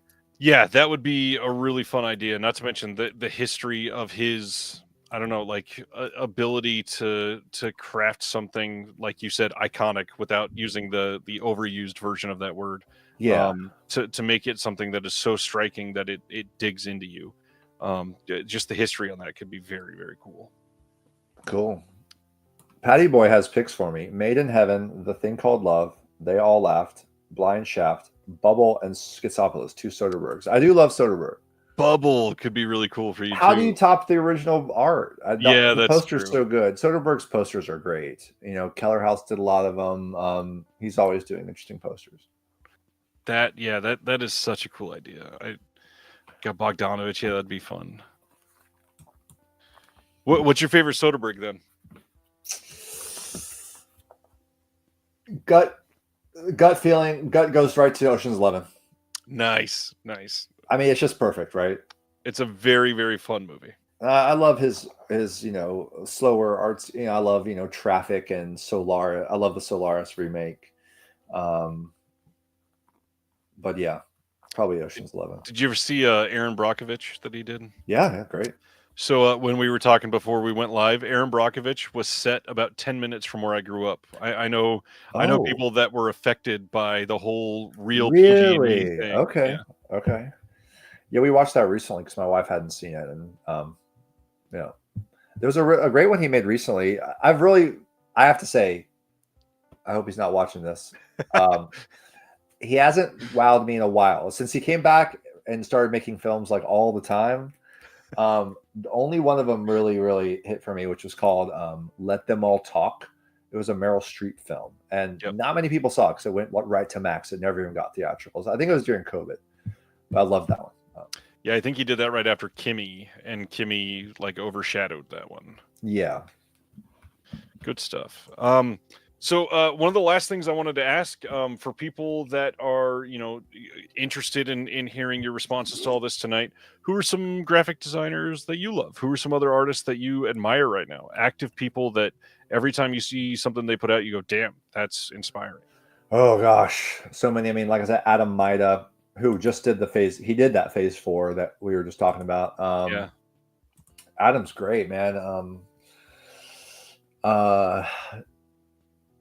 Drew, Sister Hyde, my friend Brandon Schaefer, who I did the Poster Boys podcast with. We did that for a few years, maybe 4 years or so. We did a graphic design podcast that's still out there if you want to listen to me talk about poster design and different luminaries from film posters throughout the decades. And Brandon's just a workhorse, man. He always does nice things. And Akiko is a friend of Akiko Sternberger. I will brag every day that she is a friend of mine because she is the most talented poster designer in the game.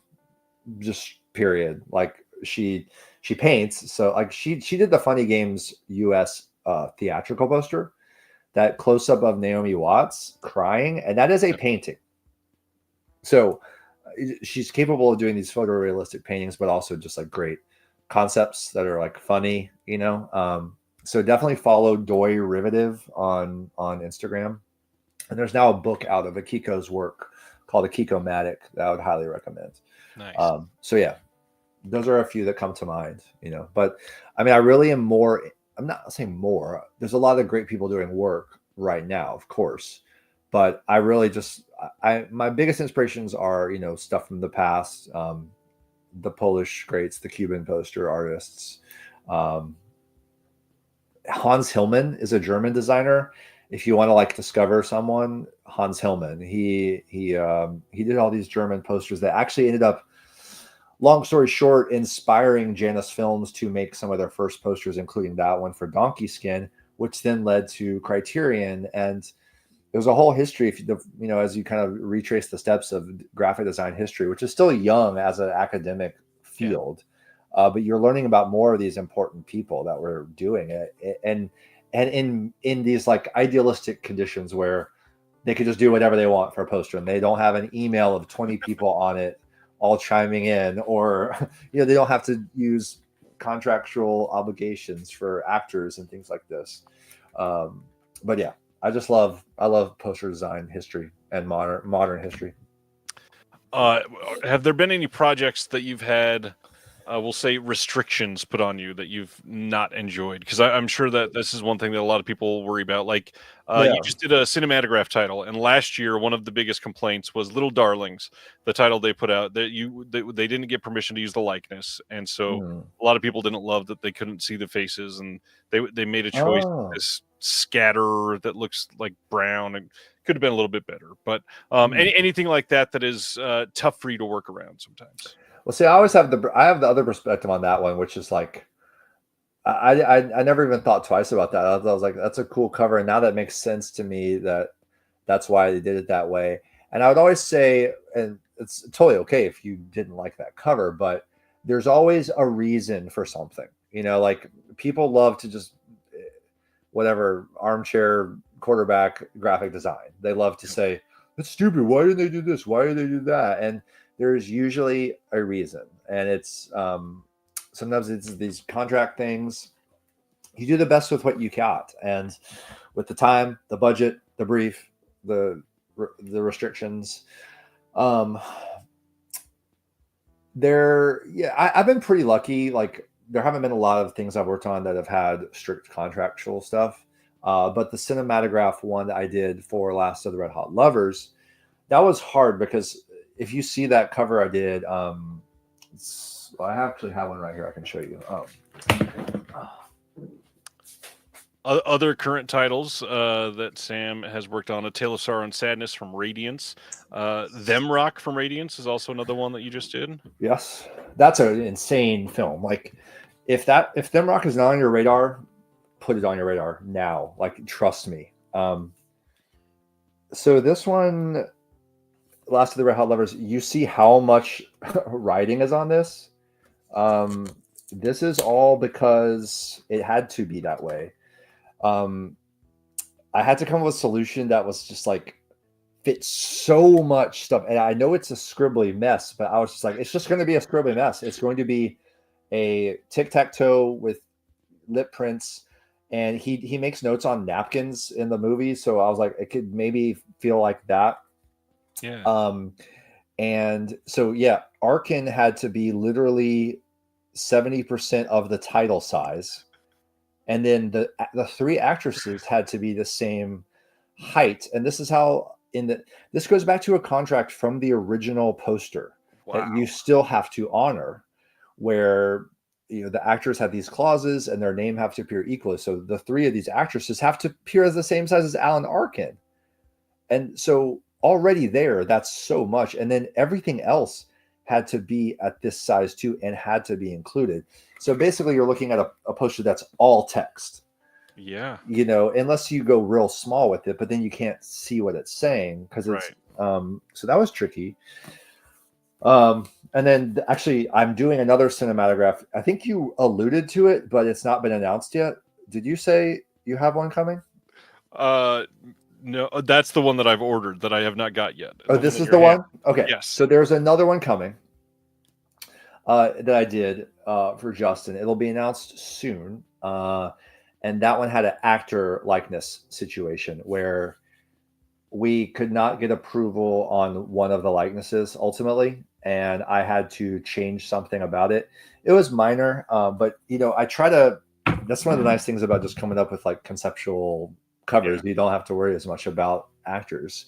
But yeah, no, if you're doing like real movie posters for big agencies and big studios, which I don't, I can't compete with the big agencies that produce 100 poster concepts for, whatever, big movie. But then you're dealing with a lot more of those restrictions. But it's fun to have restrictions, like the 5 obstructions, it creates creativity, if you have no limitations, then you're just making 5 Avatar movies for the next 20 years. That's not interesting. Well said. Sorry to throw shots fired, but that's not interesting at all. You've lost all sense of creative restriction. That's not interesting. What's interesting is you making The Abyss when you did. That's cool. Right. So sorry, I had to go off there for a second. I completely agree. And I love that, The Abyss comes out in 1989 and a year of aquatic horror things that just it all struck at once. And it makes it just this unique like subculture of film at that moment. Speaking of 1989, I'm going to shout back to something I mentioned earlier. I found for you my steel case CD of the Prince Batman soundtrack. Amazing. Yeah. Now, the only thing I wish I had is the Bat Discman from Batman Returns so that I could use this in that. But it is a cool special edition of the Prince. This movie was pretty formative for me, 8 years old, 9 years old. Yeah. This is cool because it's a round booklet. Oh, nice. And it's just got the regular soundtrack in there, but it's a cool disc. Yeah. So if you're a Batman 89 fan, this is a nice little eBay thing you can look for. Very nice. I love that it's all black on the outside too, and they didn't put the yellow on there. Yeah, totally. Oh man, that's really rad. Any Criterion cover art that you look at that wasn't you and it isn't an original poster that you go, damn, I wish I designed that? Oh, so many. We did a whole Poster Boys episode on that. So God, I don't know where to begin, honestly. Jeez. I mean, any of the Keller House stuff, Neil Keller House, and his company, a couple other designers were involved in some of them, but they did some great ones that really got me into Criterion, like Walkabout. Yep.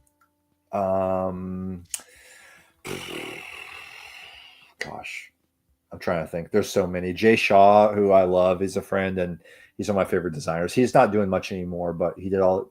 He had a period of Mondo stuff, and Jay Shaw did Repo Man. I thought that's a great one. I was like, I wish I had done that, or thought of that, or been able to do that. Oh God, there's so many, man. But we did a Poster Boys episode of top 10 Criterion covers.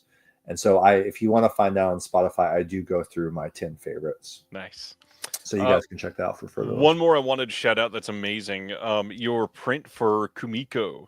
Oh yeah. This is a friend of mine. He swears by this movie. It's like one of his favorite films from the last 20 years. Cool. Your art perfectly captures so much about that film. How it's just easy to get lost in, essentially, kind of like the film. That's cool. Beautiful colors. Really like what you did with it. Incredible choices. Thank you. They just reused it last year for the 10th anniversary. And the original piece we did, it is a screen print, and it is a 24 by 36 10 color silkscreen, which is it's pretty rare for me to design something that has that many layers of color, and it's expensive to make a print that's that complex. But yeah, I've got some in my flat file. I might have to get your address. I participate a lot, and I don't know if you know many people that do this. There are Facebook groups dedicated to screen print commissions. Yes. And I have, I don't know, probably 15 here, which is a lot. Oh, cool. Just you join a group, and there's usually less than 50 people that are literally privately commissioning an artist to come up with the design. And some of the best silk screen print designs are coming from these random ass groups, and then you see the art used in other places for years to come because it becomes so great. Like Graham Humphreys is doing stuff in some of these groups. Suspiria. There's so much that's just beautiful art. Yeah, and I've never really kind of entered that world. Like with Mondo, I never did any Mondo things. Yeah, they never asked me, which is fine. I mean, it would have been cool. But I never became like a screen print artist that people collect. Although, the house poster is, like I said, like kind of my one famous thing that, if I were to do one more edition, and I probably will, but it'll be a large edition. I know that print will sell and people will want it, but most print collectors don't know who I am, just because I haven't done any Mondo, and you got to do Mondo or else no one knows who you are. But those commissions are cool. And Brandon, my co-host I mentioned, he does some of those. I wanted to bring up one last thing, and this is not meant to end on a negative or anything, but fucking AI, Sam. We probably should talk about this because, man, the tendency lately to see cover art on a release that is, quote, bad in somebody's mind, and the first thing they say, this is AI because it's bad. How do we get out of this point? How do we scrutinize these things in a way that is meaningful to the artist and respectful to the artist without accusing people? And how do we keep this filled with integrity? God, man, I mean, that's such a big question, and it's all about visual literacy and truth. It's, if you've been following what's been happening culturally in this country for the last 20 years, and it's the internet's fault, and it's certain influential without getting into politics, it's just like we've lost the ability to even discern what is, or even regulate the idea of discerning what is real. And so the bigger problem is not DVDs and Blu-rays. It's that you can't even look at a photo anymore until, I mean, people like me can kind of still tell, but you're going to have deep fakes of all kinds of stuff that's going to cause major world problems. I guarantee you. Yeah. So when it comes to Blu-ray, it's like, it's less of a, it's less significant, but you're right that, I mean, gosh, I always try to encourage people to just stay informed. You can't expect the average person to, especially at the rate AI is progressing and generative imagery is progressing with Midjourney and now Chat GPT getting kind of catching up to Midjourney. I've really tried to stay informed about it myself. I am not a black or white person on this. I think that everything you do, if something's inevitably happening, then go ahead and figure out how you can use it as a tool and evolve. Might as well. And then you can always not use it, but good to like know what's going on. Yeah. But God, it is hard to tell. It's a lot of it's the devil in the details usually with like even spotting AI. It's not what you asked me. You asked me how to defend a real artist from being accused as AI. And I don't know. I just think that, yeah, I don't know about that one. I would just say it speaks to the lack of thorough critical thinking in our visual culture. And there is a crucial lack of media literacy across every single in general. Yeah, not just visual, but reading, information, truth, all of it. The people who want to be literate in these areas will, and most people find that a lot of people find that it's easy just to coast and accept the reality they're presented. And I don't know, man. What do you do? I don't know. Rewind 25 years and do things differently. I don't know. It's an odd time. It's an odd time, but I've used AI. Now, I'm against AI in general as a harmful kind of resource. Yeah. But it is being used. I don't eat a lot of meat. I don't really eat meat, but people are not going to stop eating meat on the entire planet. Even though I think it is great to be vegan, and I'm trying, and my wife's vegan, and like I can't expect the whole world to do it. So I can't expect there's not going to just be an end to AI imagery. So it's here. Understand it. Know that in a year from now, it's going to be even more impossible and complicated. I personally believe it's always about what you do with the tools, just like synthesizers did not put trumpet players out of work or string musicians out of work. And I've used generative imagery. I mean, I'm not afraid to say this. I've used generative imagery in recent jobs, but I use it in a way that is a means to an end, and I will bring my human touch to that. Right. And use it as a tool to help me achieve something more easily or in a way that I couldn't otherwise do. But just creating generative imagery of yourself as an action figure and posting on Instagram, you're not really practicing what you preach. Most people, all the Miyazaki forms. Yeah. And anyway, I try to see all angles of that too. It's like, bless everyone's heart, they just love Ghibli and they want to see their dog as Ghibli. They don't mean to be,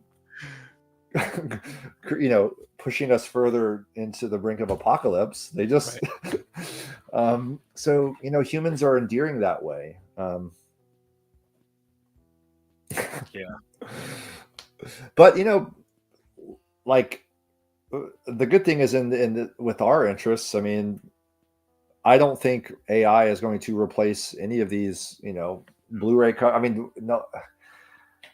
I don't even see a company, if someone made like an all AI generated Blu-ray cover, I mean, they've come close. Like those Civil War posters were whack, but that was only because people spotted the errors. And that was almost 2 years ago now. And those errors don't exist anymore. So, I don't know. I still believe art's and humans will thrive. And see, that's to me like Severn in the chat is talking about how musicians use stuff like that to tweak and fix small things, and that's why some of the classic songs from history, there are actual human errors that you can hear in those things that give it that taste and character that are just amazing to hold on to. I love it. Yeah, the chat is really more active on this than I've seen all night, and it's true. Oh, Flickering Waves, William, mentioning a album cover I just did by William Tyler. If you love instrumental music, definitely check that out. But yeah, Photoshop, yeah, exactly. Photoshop has already been using, I mean, the whole thing with the Brutalists and everyone going on this high horse about the vocal stuff. Like, guys,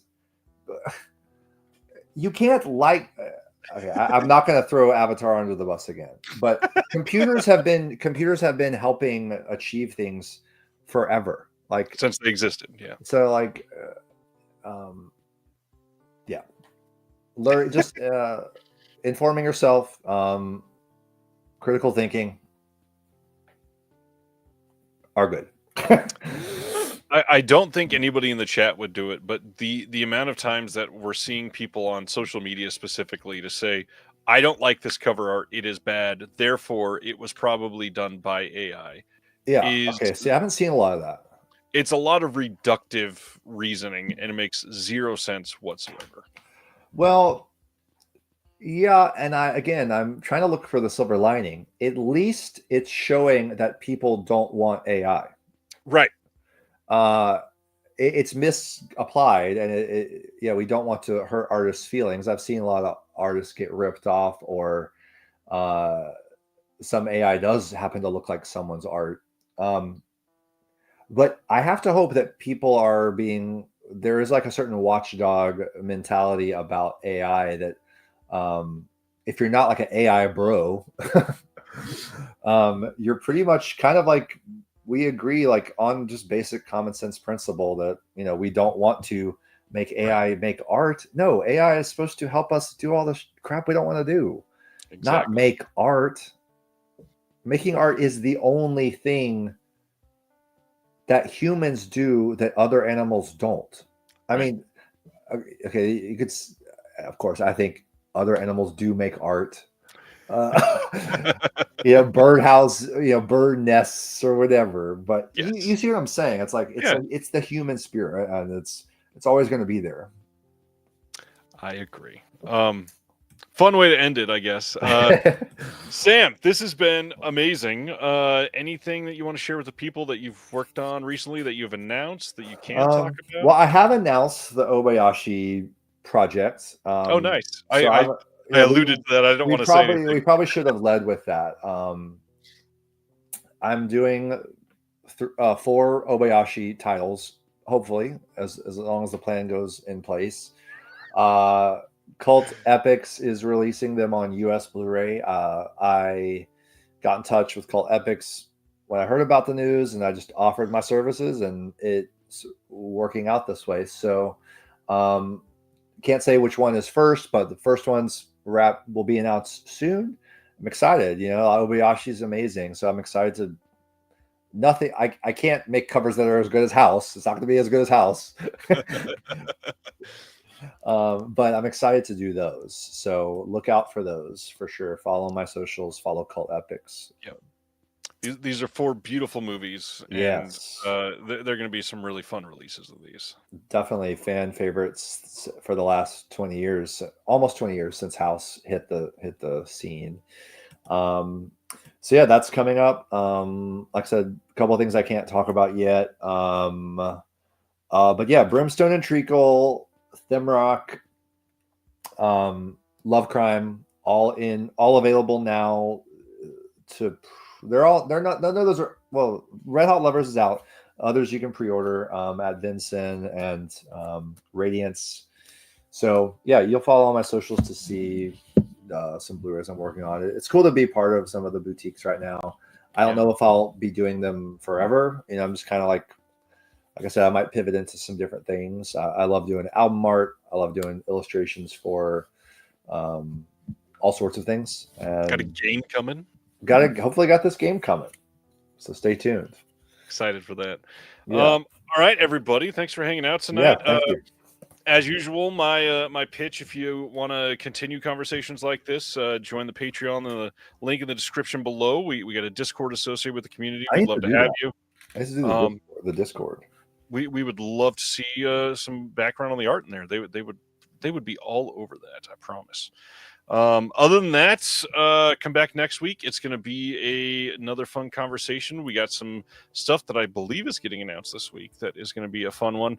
John Daly, who is Rock Chudson online, video editor. He is somebody that I work with on stuff for TerraVision and some other stuff. Will be the guest again next week. So come check that out. It'll be a good time.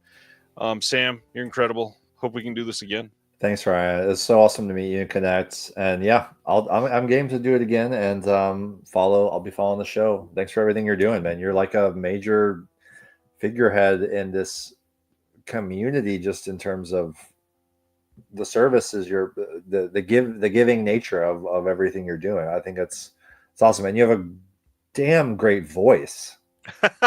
Well, I mean, I'm sure that's how you got into no. No, I mean, people have told you that, I'm sure. I've only been told that once ever in my life. I swear. Chat, back me up. Chat is about, you are made for. They say radio. They would say. When I grew up, my first job was at Carl's Jr. in California, and I had a car full of like 40-year-old women that pulled up and said, "Can you give us directions to the highway?" And I'm like, "It's right there. You can see it." And they're like, "No, just tell us." Yeah, love it. Love it. Thanks for that. Yeah, Wave says good voice. Yeah. We'll see y'all next Thursday. Be safe. It's Easter Sunday. Have a good, safe Easter, and we'll talk soon. See y'all. Thank you for watching The Disconnected. On the way out, make sure that you are subscribed to the channel, that you've liked the video, and that you've copied the link to be able to share it with someone else that may appreciate this.